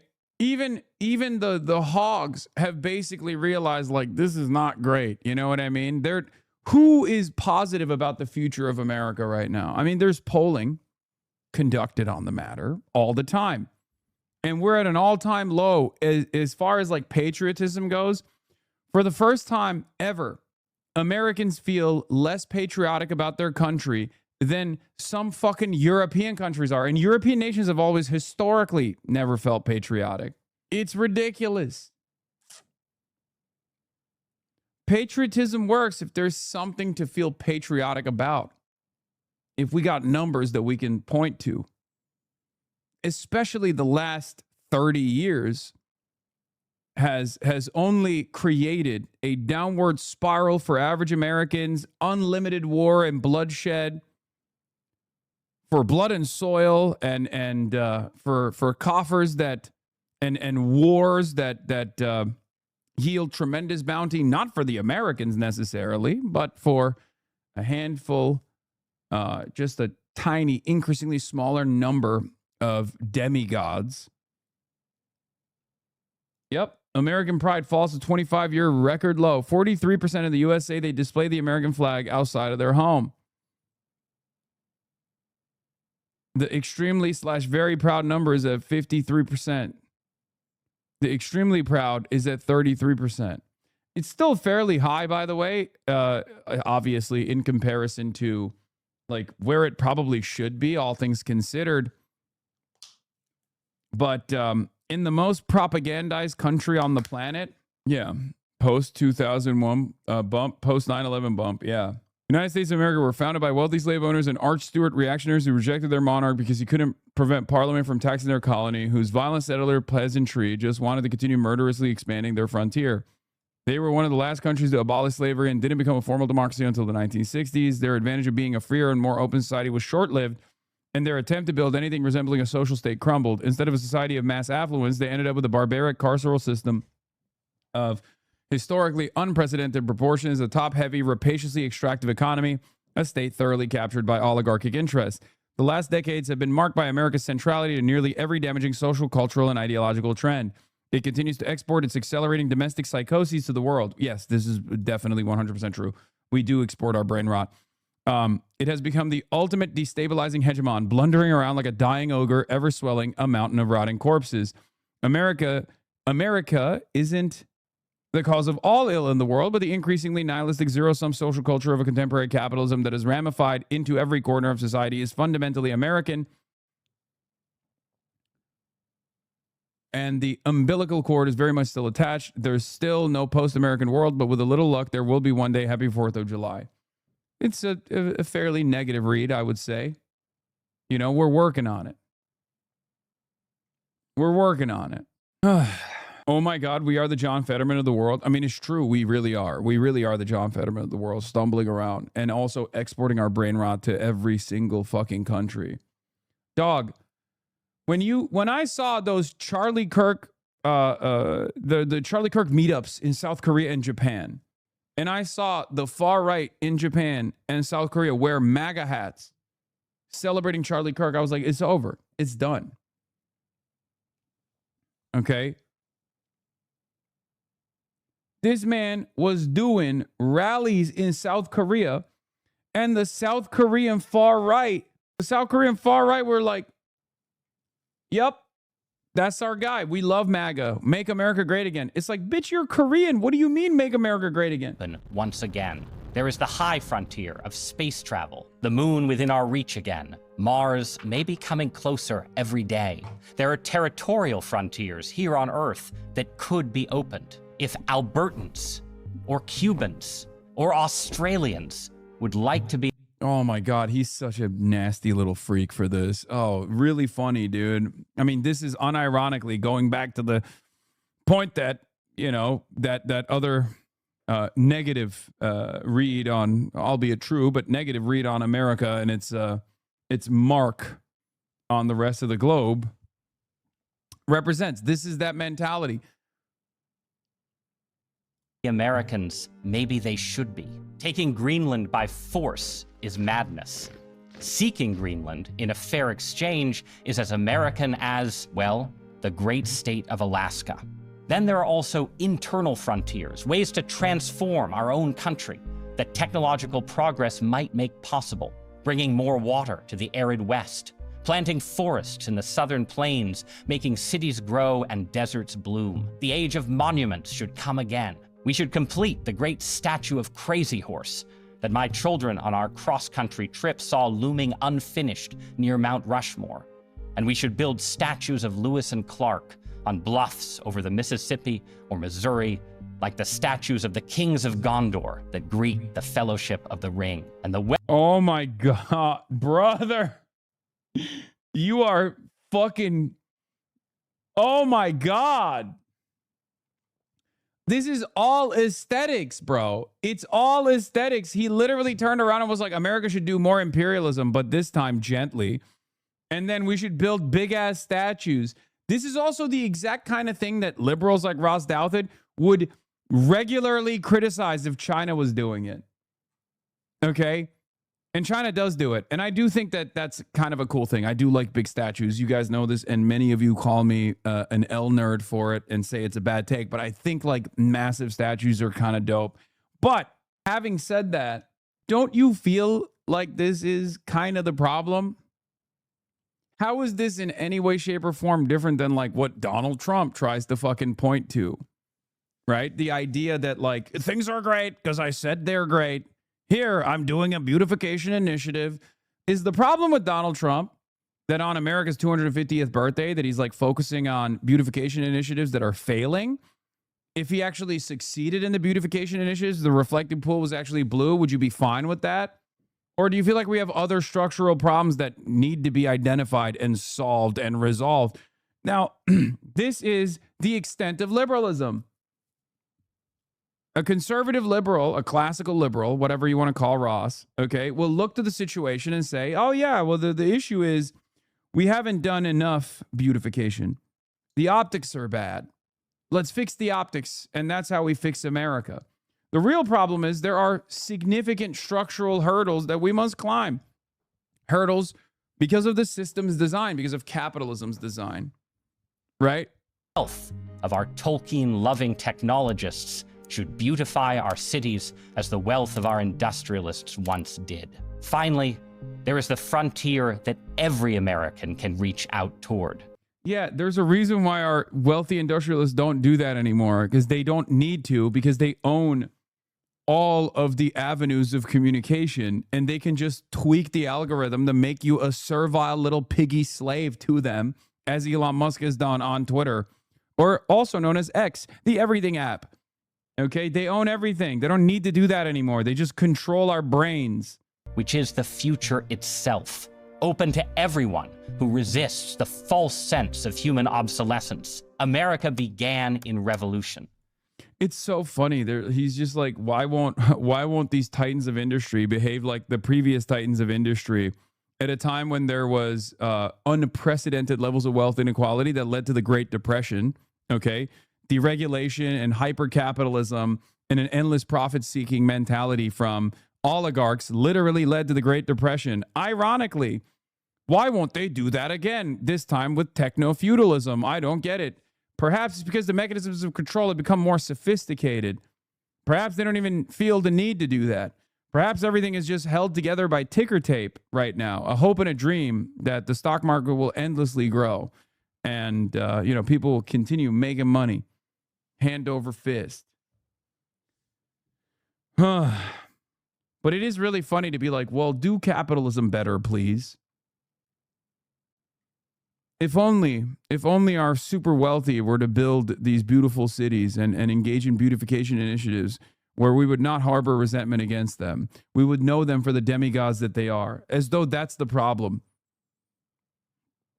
The problem is we have a system where we continue with this unprecedented level of wealth and power gap that exists between the regular folks that generate the value and those who actually retain all of that value at the tippy top. That's the real problem. Not that they're not like giving back aesthetically. The robber barons had to spend their physical money because they were worried about it getting stolen. Not really a problem now. Yeah, there's also that. Today, the most basic human actions can be revolutionary. Everyone who builds, who plants, who marries, who has a child, who makes a new beginning, reaches for the next American frontier. Since the 1600s, my own ancestors have begun again as Mainers, as Virginian. There's something really funny about Ross Douthat trying to do this thing where he's like, well, you know what's our new frontier? Having children and getting married. Dog, if China can't do that with the level of social cohesion they have and the level of social control that they have, what makes you think you at the New York Times are going to be able to achieve this with, 17,000 people watching? Well, now you got 27,000 people watching in real time, but, we doubled your viewership almost. All of these problems that he is presenting could be identified by the economic organization of society that we exist under that makes it virtually impossible to have a child, makes it impossible to dream for a better future. Everyone's working, okay? Everyone's working tirelessly, barely making ends meet. As Arkansans, as Montanans, as Californians, they have begun again as pig farmers and bicycle salesmen, as lobster fishermen and lawyers, as artists and poets, and now, God help us, as newspaper columnists. And I hope that my own children, all 5 of them, and their children, unto generations in the distant future, will always have the same chance to start afresh. This is the promise of America. And it's the reason that the future is still ours. The next 250 years and more than that, if God so wills it. And so, my fellow Americans, let us. All right. Let's talk. Let's hear from the real president, okay? What would Ross think of this? Trump stood at the 6 grandfathers that came Mount Rushmore last night and told America that anyone who says it was built on stolen land is spreading Marx's lies about our heritage. He said the people who tell our children that we live on stolen land are doing something much worse than slandering our past. They're attacking our future. He called them a band of thieves, radicals, and lunatics. No, Trump, you're wrong. Yeah, it's kind of ironic to do that. Saying that these are lunatics a band of thieves, radicals, and lunatics. Like, oh, you mean the settlers? Like, that's kind of, you're literally standing atop the the stolen goods, if you will. So let's be direct about it, since you weren't. Yes, the United States of America is stolen land. It was founded through genocide, oppression, and dispossession of the people who are already here. That's not a Marxist talking point. That's the historical record. Moments when history speaks to us. This is one of them. My dear friends, President Trump and the people of America, today the United States celebrates 250 years of independence, 250 years of freedom, 250 years of defending freedom. On behalf of the people of Israel, I wish you all a happy and joyful Independence Day. My friends, this 4th of July carries a special meaning for me personally. Exactly 50 years ago, as America celebrated its bicentennial, Israel carried out one of the greatest hostage rescue missions in history, Operation Jonathan in Entebbe, Uganda. More than 100 innocent hostages were brought home alive by our courageous soldiers. Oh, bro, everything has to be about you, huh? Me. Look, you guys also are fighting the same villains. They say you are built on stolen land. Well, we stole our land too, just like you did. One commander did not, my brother Yoni. He gave his life so that others could live. This is what the brave soldiers of Israel and America Oh have my done. God, brother. I mean, this is the other side of the story, right? This is the other side of the story. This is like Brian Kilmeade being like, these guys hate America and Israel. And this is the other side of it where it's like, you know, we're just like you in many ways. Remember, we're fighting for you. Really? That's crazy. Doesn't feel like it.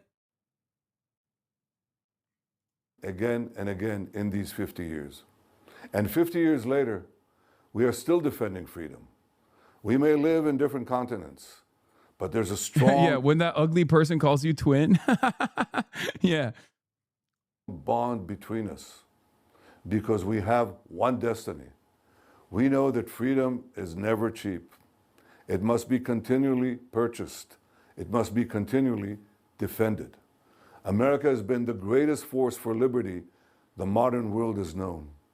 Israel is proud to stand beside her. Israel is proud to stand beside all of you. Because our Please keep giving us billions of dollars of tax money. Please keep giving us all the weapons we use to melt children in our neighborhoods. This is very good. And if you don't give it to us, I will call you an anti-Semite. And I will demand that you no longer have your freedom. And guess what? The American government will give me that gift as well.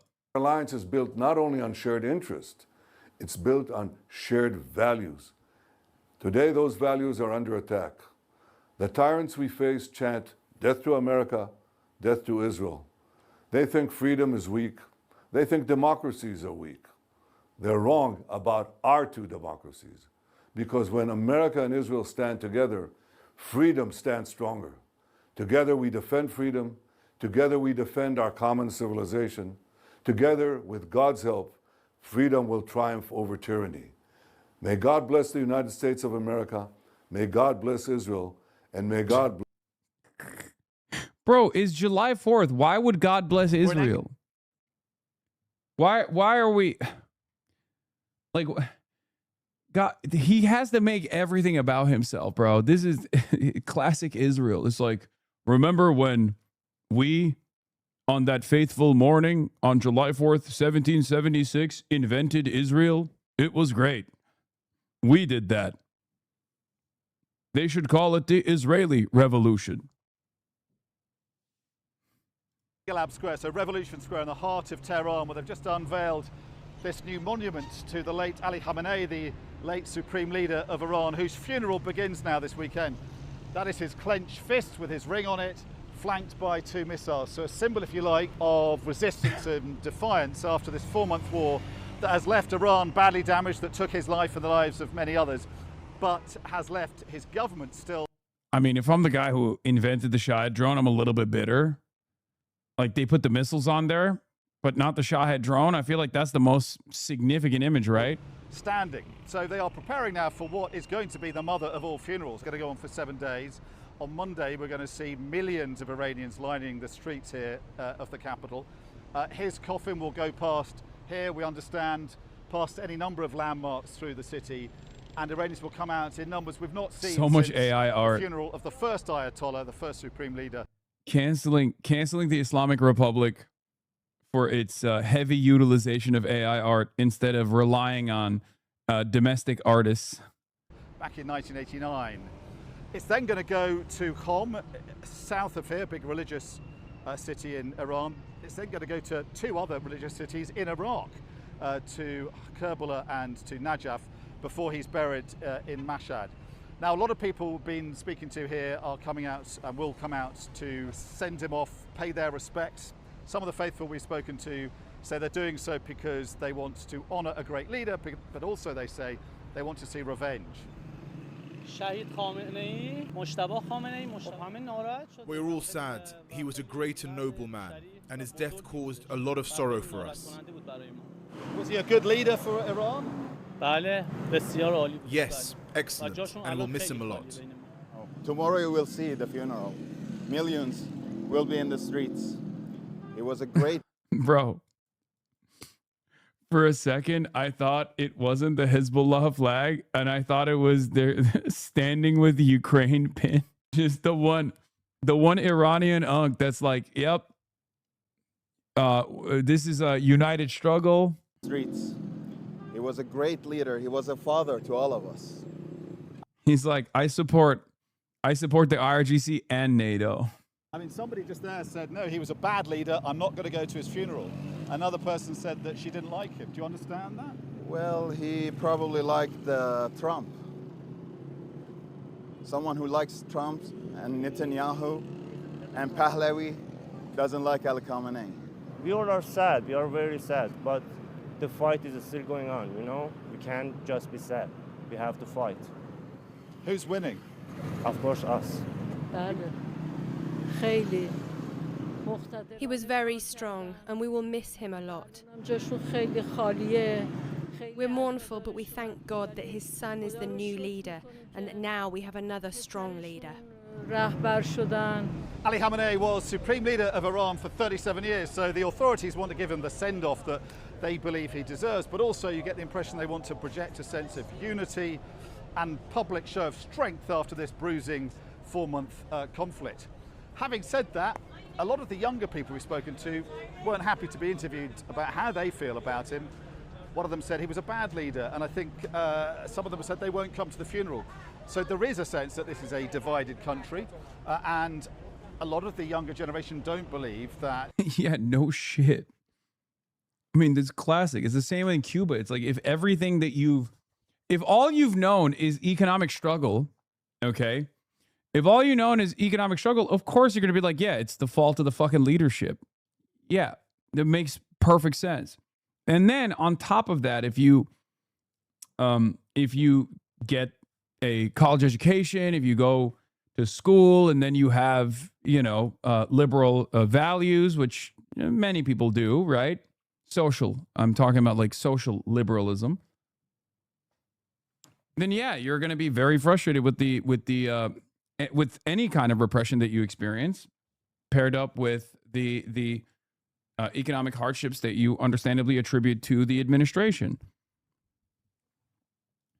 He represents a form of leadership. I mean, low key, Iran does have a gerontocracy, just like we do. Okay, there is, like, I know I talk about no, like, generational politics. It's reactionary. It's like only class politics. But low key, there is somewhat of an internationalist perspective where no matter where you go, the boomers are ruining everything. Like, anti-boomerism could be an interesting international unifying form of politics. Yeah, they were the gerontocracy. I say were because, America and Israel consensually eradicated the gerontocracy to a significant degree. And then look what Iran did in the aftermath of that. It turns out eradicating the boomer class of the Iranian leadership generated tremendous results, just not for America and Israel, but for Iran. Having said that, we are undoubtedly going to see millions of Iranians coming out in what is going to be an extraordinary spectacle of religious and political support for this Iranian leader. Revenge, revenge, death or revenge, they chant. In the baking heat, here to honour Ayatollah Ali Khamenei, they came in their thousands. Above them, the coffins of the Supreme Leader and his family members killed by US-Israeli bombardment on the first day of the war. Mourners arriving from across Iran to pay their respects and vow vengeance on their enemies. God willing, they will receive the punishment for what they did in this world and will make them feel a humiliation that is unprecedented in history. American boomers went to Iran for American imperialism. Iranian boomers literally fought off an Iraqi invasion. It's true. But they're still boomers is what my point, right? My point is they're still boomers. And there's a boomer universality, a reluctance to cede power to anybody else. When you're calcified in your ways, right? Boomers do that no matter where they live. You know what I mean? It's obviously adjusted to the material conditions of each individual state and their culture. But yeah, I'm not shy about saying it. I think Ayatollah Ali Khamenei demonstrated boomer mindset with the anti-nuclear arms fatwa and their investment into social modes of repression as a way to try and galvanize the base that they had. Again, it's a boomer relic. It's boomer behavior. The world has no place for these Epstein followers, and the people of the world are finding out more and more what is the best way forward. Millions are expected for a week of funeral ceremonies in at least 5 cities in Iran and Iraq. An outpouring of grief on a scale we haven't seen here in decades. Some of it ritualistic, some more personal. Bidding farewell is very difficult. I cannot explain my emotions. Was the only leader many Iranians ever knew, and his rule has defined this country for more than 3 decades. These are the faithful out in force to honour the memory of their leader that they say was martyred at the start of an illegal 4-month war. Their government hopes to send some...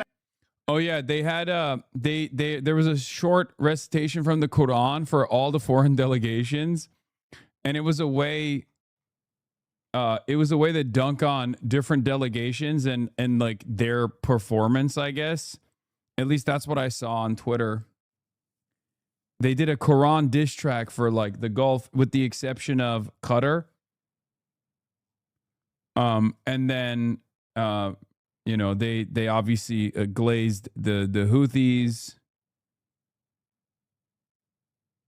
It's very interesting stuff. They love their poetry and symbolism over there. I heard Drake was on there too. Fought past the comms of the slain supreme leader and members of his family. Each delegation is escorted into the hall by a brief military march. And there's a short recitation from the Quran. Fought on March 13th near present-day Saudi Arabia. There, the Prophet Muhammad led roughly 313 Muslims against a Meccan force about 1,000. Despite being vastly outnumbered, the Muslims secured a decisive victory, which Islamic tradition attributes to divine intervention. The verses read, "There was certainly a sign for you in the 2 armies that met in battle, one fighting in the cause of Allah and the other denying him. The believers saw their enemy as twice their number, yet Allah strengthens with his support whom he wills. Surely, and this is a lesson for those with insight. Message of unity and defiance to its enemies as this war remains far from resolved. They may have waited for an end in fighting to bury their fallen leader, but there is a strong sense here of unfinished business. We are sad, and it's a great sorrow, but our message to America is you can't do a damn thing. What do you think you've achieved by killing our leader? Our leader has grown young. Many, though, may not join the mourners in this deeply divided country. Elsewhere on the streets of Tehran, people critical of Khamenei told us he should not be honoured, but wouldn't speak on camera.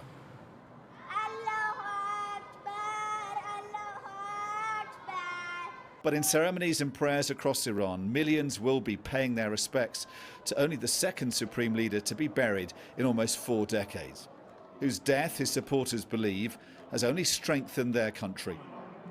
Dominic Waghorn, Sky News, Tehran. This is the Grand Musalla of Tehran, which is today hosting the first day of public farewell ceremony to the Iranian Supreme Leader Ayatollah Ali Khamenei, who was killed.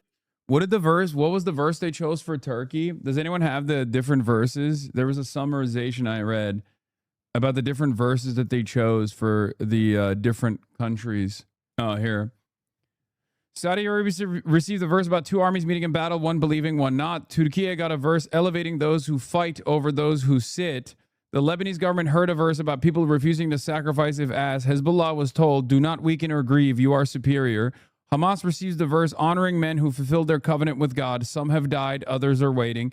Yemen's Houthis got a verse praising believers who fought without weakening. Qatar received a verse about forgiveness and divine favor, read as a nod for its mediating role. All right.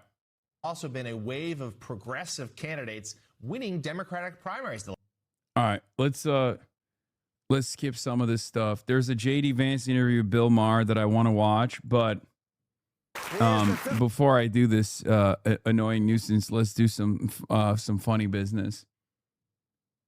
It's over for you, big dog. What is this? The Australian e-safety commissioner wants the power to punish social media platforms for allowing ratios. These online safety regimes start out as well as for protecting kids. That's important because the adult cyber abuse as it's constructed now is so specific. As you know, it doesn't cover groups of people or a person. Wait, what? So if I ratio a Zionist, I'm going to prison? Like, what the fuck? What the hell is going on, man? What the fuck is this? Or nor. This has got to go. Anyway. Speaking of fucking weirdos.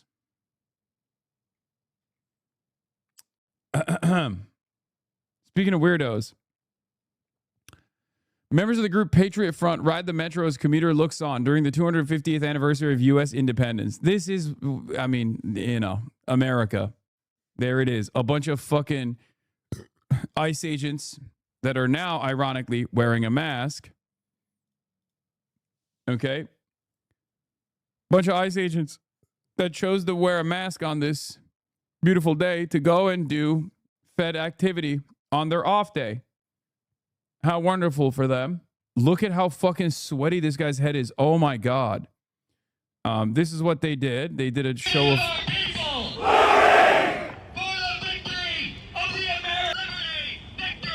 Loser ass LARPers, bro.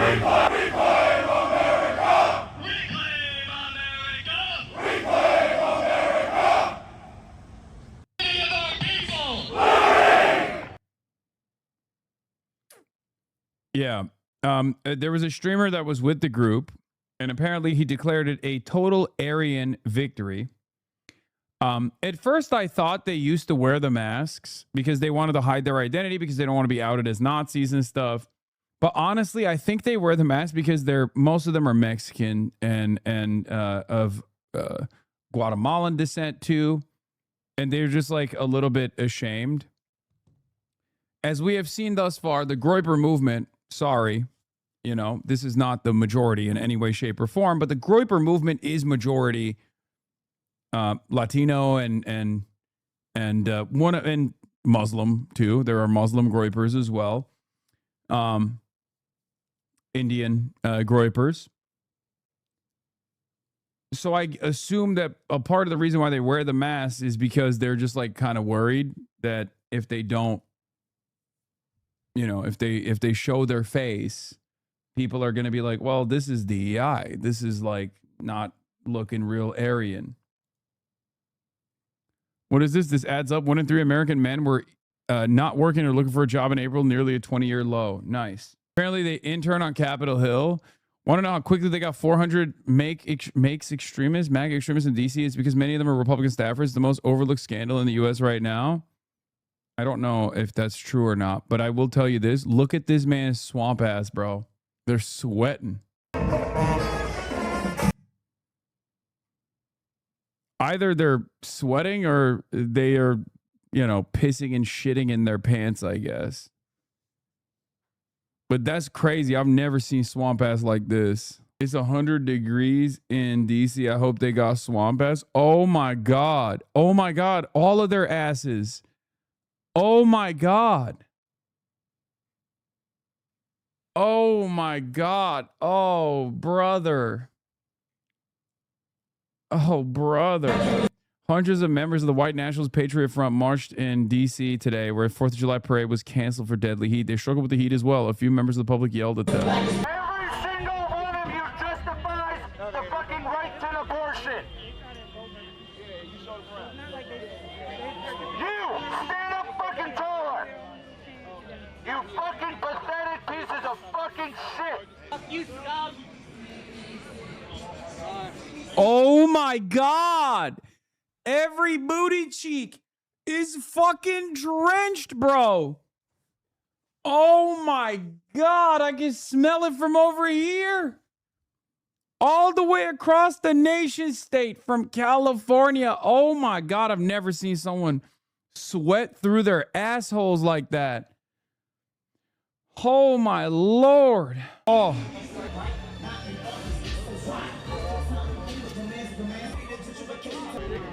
That way they don't have to keep that. Get out! Go home! Is there a list of approved groups or something? What was the correct answer? I don't understand why they do this, because like, so obviously the reason for why you demonstrate in numbers like this, as the Klan used to, is to show that you're a force to be reckoned with. You got numbers, like you're trying to make it, you're trying to make people insecure about their safety in the neighborhood that you parade through, the neighborhood that you march through. But like for that to actually work, at least with the Klan, like there's also a real threat of violence associated with the Klan, because the Klan was violent objectively. Now, the ideology that these guys represent is violent, but for the most part, their output has been just getting into U-Hauls, getting out of U-Hauls, standing in one place and being like, oh, America should be white, and then going back home.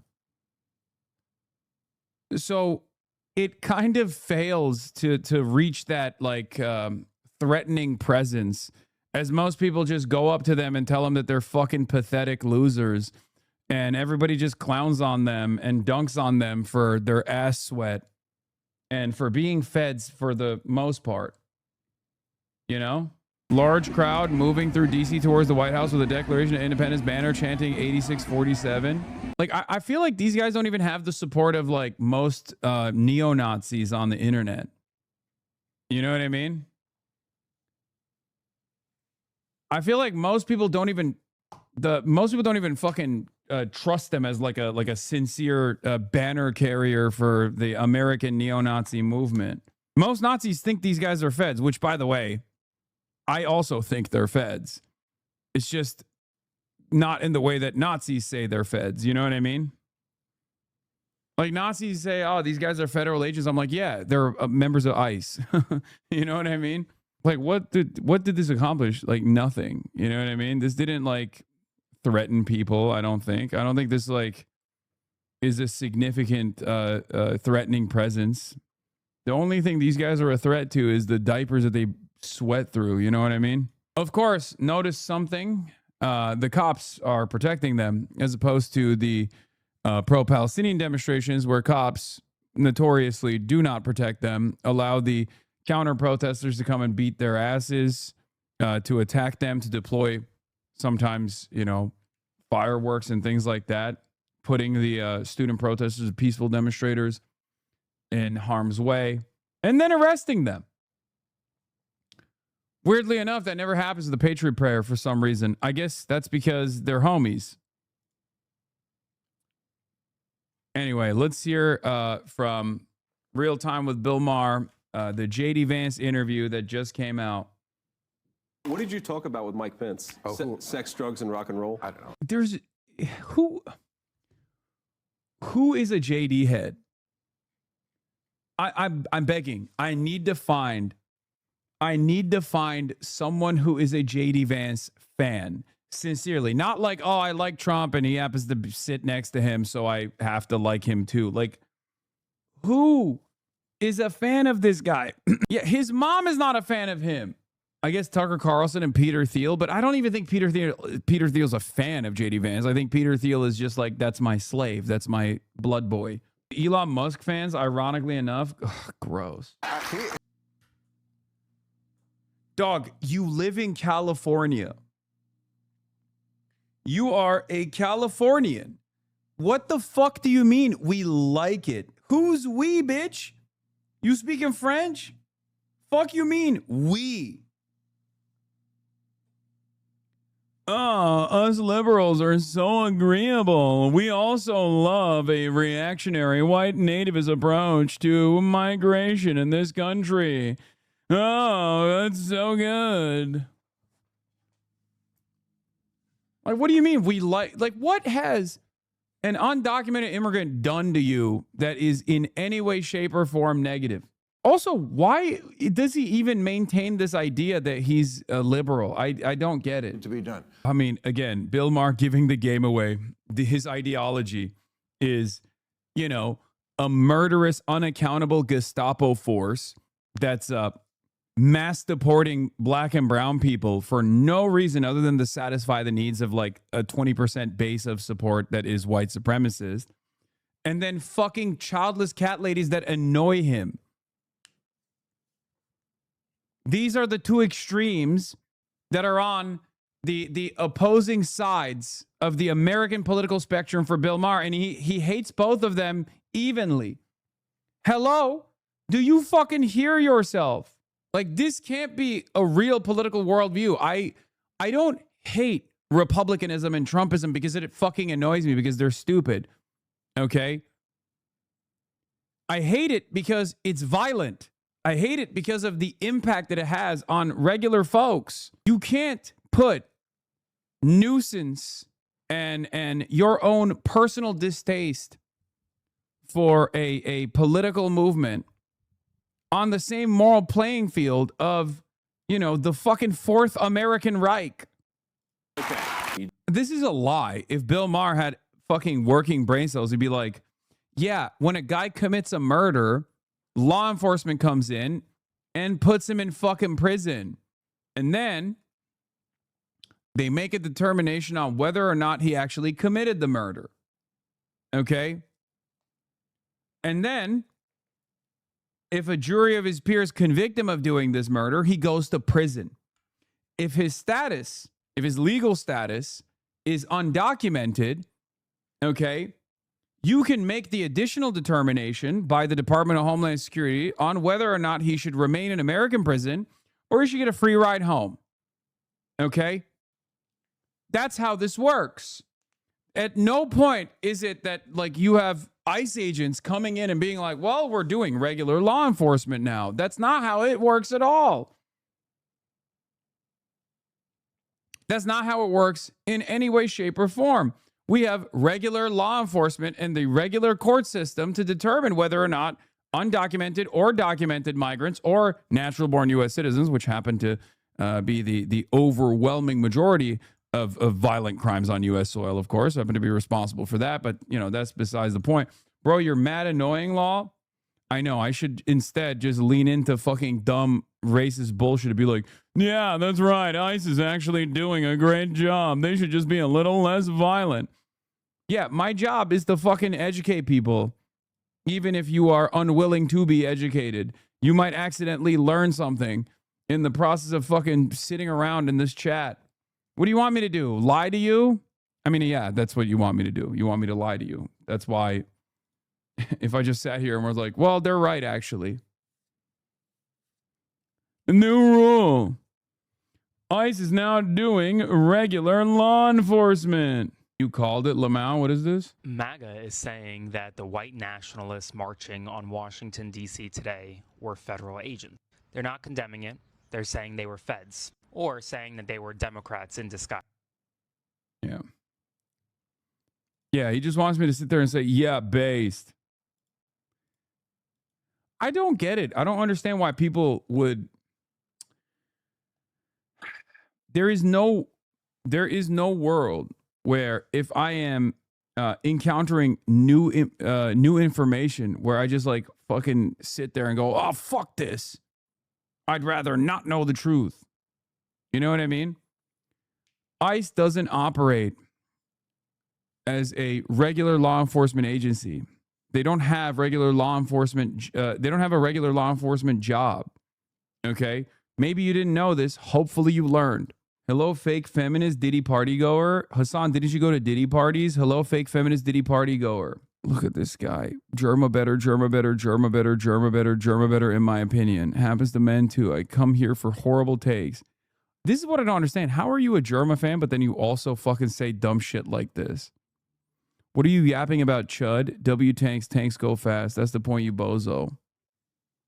White equals racist, of course. Shut the fuck up already.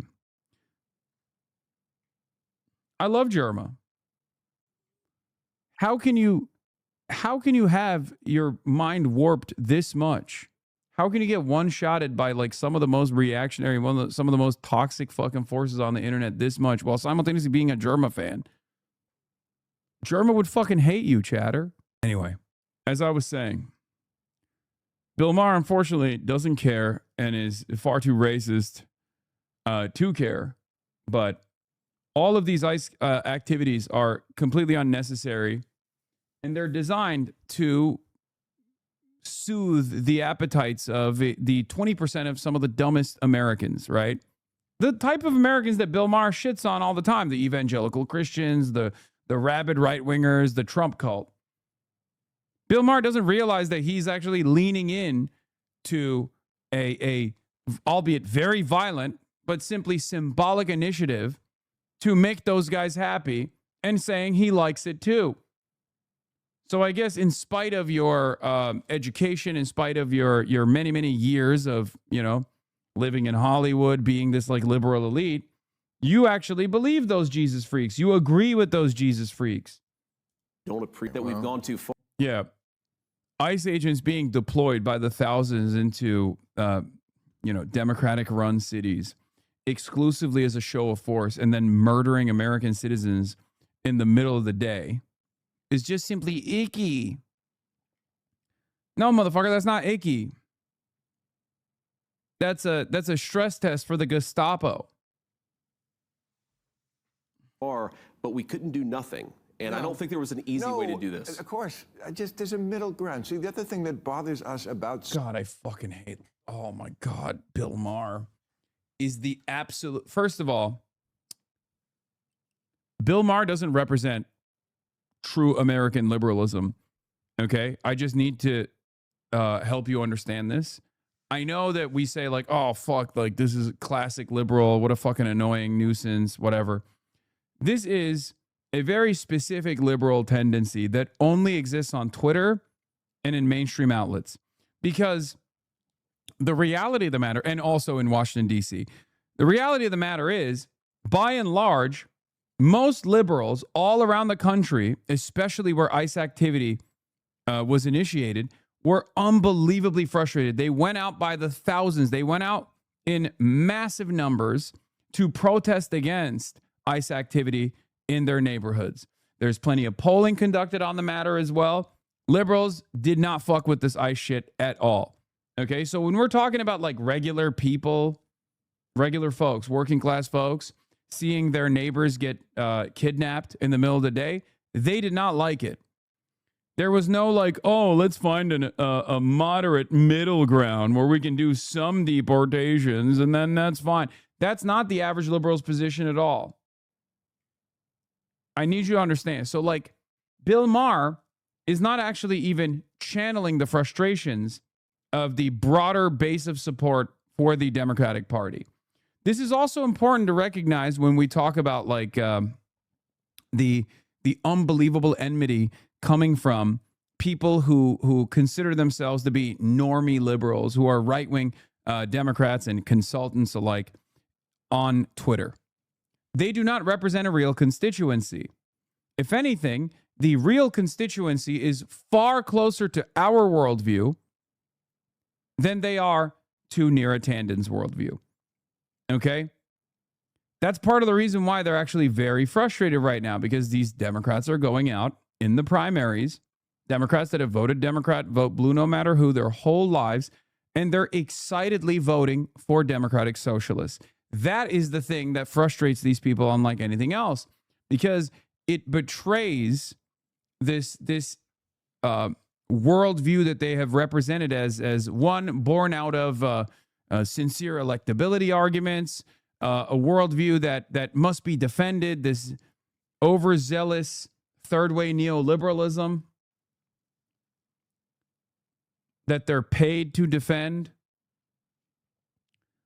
Now, there's a popularity contest that is disproving their perspective, and they hate that. What are the negative consequences?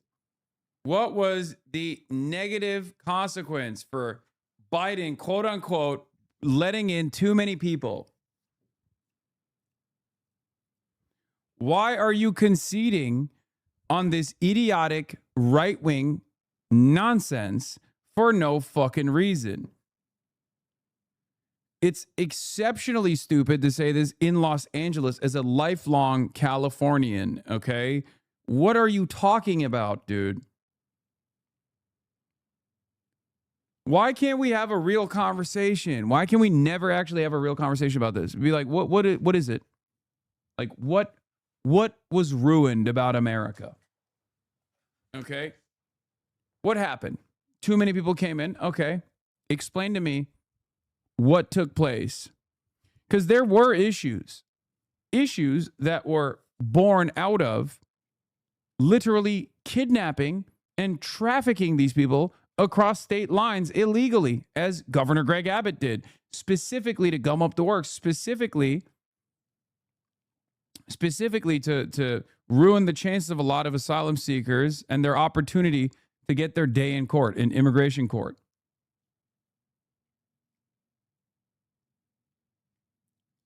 DEI and oh my God. I had the vice president of the most reactionary American administration on my show to agree with him about how the left has gone too damn far. If this is where they're going, my vote is in play. Okay. And oh my God. We know, Bill. We know, Bill, we know. We've known for a decade. Holy shit, just reading Assange's chat shows how mindless and brain dead your followers are, says the Mad Flasher. Not enough flashing for you? Is that what's going on? Is that what's popping? Back to the I mean, I'm telling you right now, he is going to excitedly vote. Given the way things are going, where the Democratic Party is like the Democratic Party is now having its reckoning, right? Being forced to identify certain issues that the base wants out of them. Bill Maher, lucky for us, he doesn't represent a real constituency, but Bill Maher and numerous other figures in the media are going to be excitedly voting for J.D. Vance or Marco Rubio. Okay? That's it. I'm telling you right now, if it's like a AOC or AOC style figure on the Democratic Party side, Bill Maher will actively and excitedly and openly vote for the Republican, whoever the Republican is. Okay?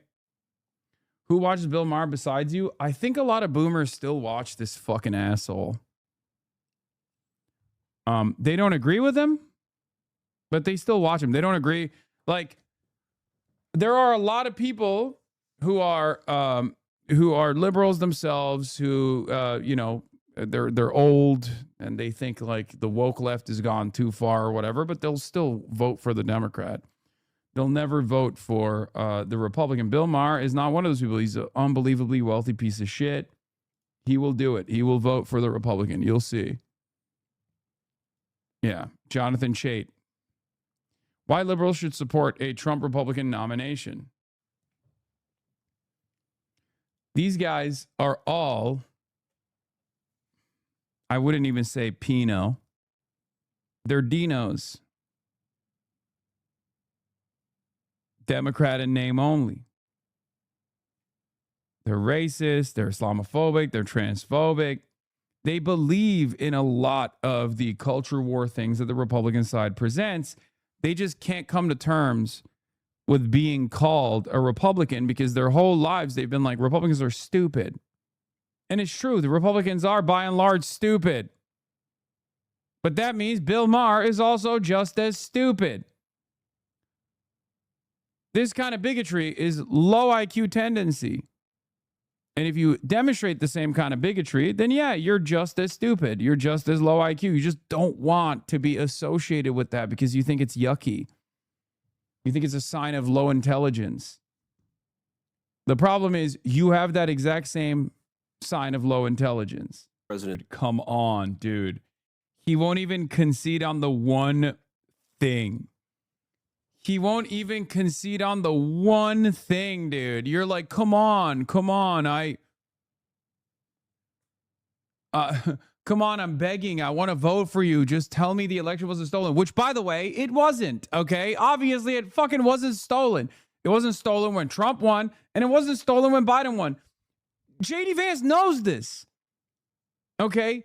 J.D. Vance fucking knows this. I'm sorry. He went to Yale, okay? Of course he knows this. He was a huge libtard most of his fucking life. He knows that shit wasn't stolen. He just knows he has to play the role. He has to be a, oh, yuck, yuck, oh, I'm a gullible guy. I'm just like you. Well, does Yale mean anything? No, I mean, I'm just saying he's a fucking Yale libtard, chatter, okay? Of course he knows. He knows how to read, okay? He is literate. He knows how to read and he knows how to write. He's just playing the role. Oh, I'm just a country bumpkin. Ooh, sure. And it's so funny that he's just like, I'm just a local hillbilly, right? When will Hassan admit Trump stole it? 2024 election spectator? Come on, man. Please, I can't listen to this fucking asshole talk about what Catholicism means to him because, I mean, he is moments away. That dipshit is moments away from being excommunicated by the goddamn Pope, okay? He has duked it out with the motherfucking Pope. I'm sorry, you can't be Catholic and then do that shit, okay? It's ridiculous. If you're gonna be an adult convert, you can't shit on the Pope. Like, you chose this religion.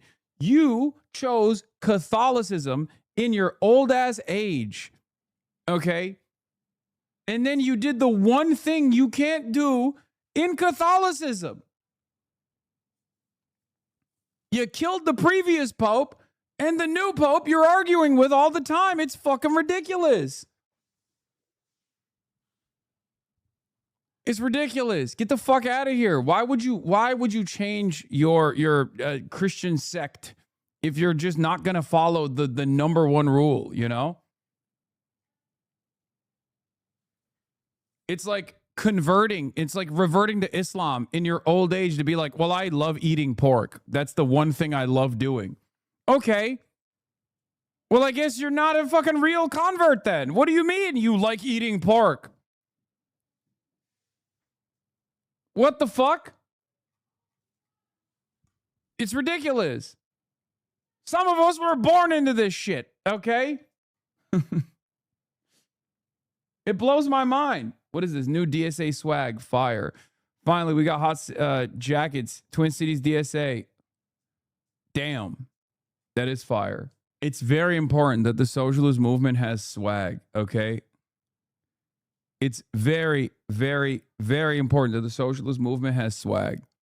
Obviously, it's not for today. You know, it's 100 degrees out, but we have to have swag. We have to look good. We have to make people feel good. It's very, very important. None of this whole like, oh, this is body fascism. Nope, we're not doing that anymore. That's woke 1.0, okay? Socialists are taking over American cities, and that could fundamentally change urban life and the political landscape in America. If you don't know the name Janice Louis George yet, you should probably get used to hearing it. Louis George won the Democratic primary for mayor of Washington, D.C. in June, which of course means Louis George basically won the mayorship of Washington, D.C. in June. And this was pretty significant on a local level. Louis George was younger, less experienced, and less establishment than her main opponent, and she beat him easily. The biggest reason this matters, though, is simple. Louis George is a democratic socialist, and it's worth thinking about that on a really basic level for a second. The capital city of the wealthiest, most powerful country in the world, the country that has done more than any to spread capitalism and capitalist ideas throughout the globe, will now be led by a socialist. That's a really big deal. And it's why, if you follow politics, you're probably going to be hearing Louis George's name a lot in the years ahead. Because there is a real potential that DC and the federal government are now on a collision course. DC has had control of most of its local affairs since 1973.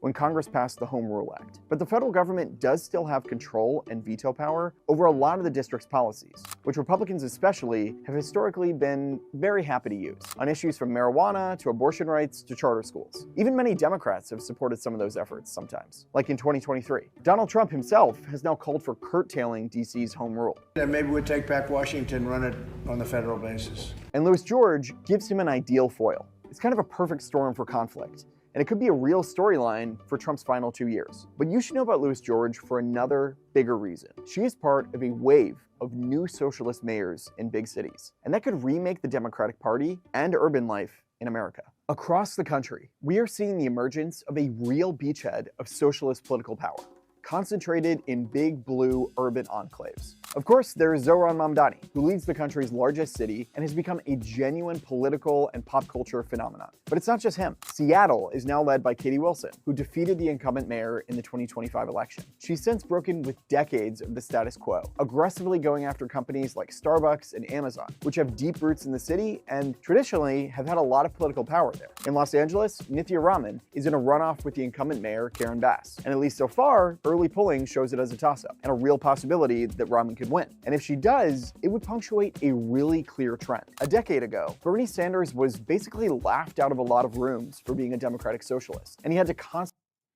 No one is watching Hansen. If they are, he's just his audience with his entitled lecture worthy for Bill Maher to joke about Evently Bill is going to joke about Hansen. In reality, many are enjoying themselves and not watching Hansen, worthy of Gutfeld and Chappelle jokes.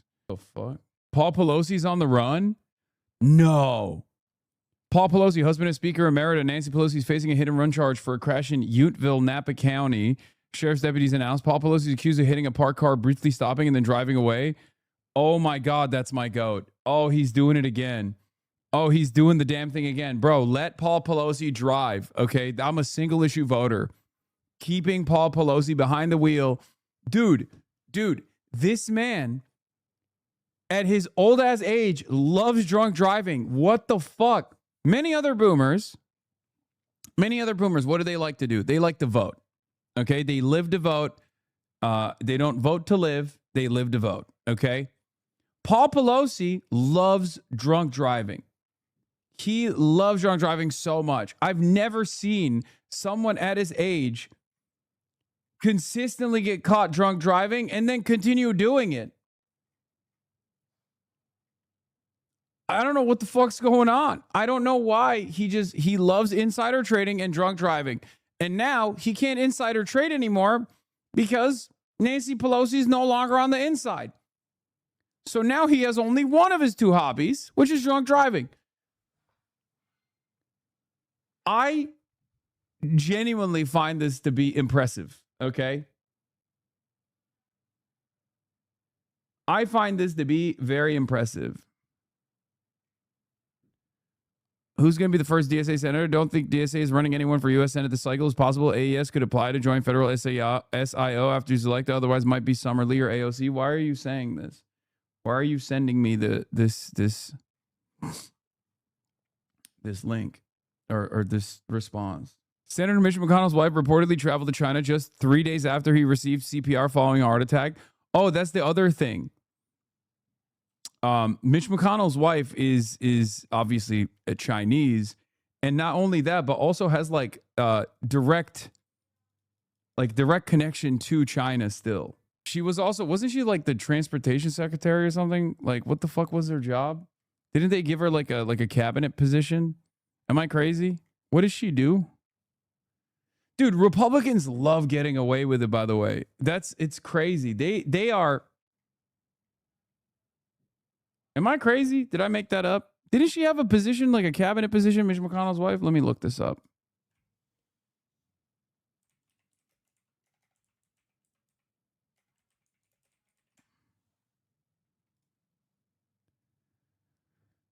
She was named as a Kennedy Center trustee. Elaine Lan Chao is a Taiwanese American businesswoman, former government official who served as the United States Secretary of Labor in the George W. Bush administration. And then, yep, he did. United States Secretary of Transportation, the first admin of Donald Trump. I was right. A member of the Republican Party, Chao was the first Asian American woman to serve in a presidential cabinet. She resigned as Transportation Secretary after the January 6th United States Capitol attack. Chao was born in Taipei. They fled China as a result of the Chinese Civil War. She immigrated to the United States when she was 8 years old. Her father founded the Foremost Group, an American shipping company based in New York. Chao was raised in Queens, New York, and on Long Island, and received degrees from Mount Holyoke College and Harvard Business School. Chinese wife, CCP winning. Yeah, she immigrated to the United States when she was 8 years old. She's the eldest of 6 daughters. Unfathomably rich, I'm pretty sure. Chao attended Tsai Sing Elementary School in Taiwan for kindergarten and first grade.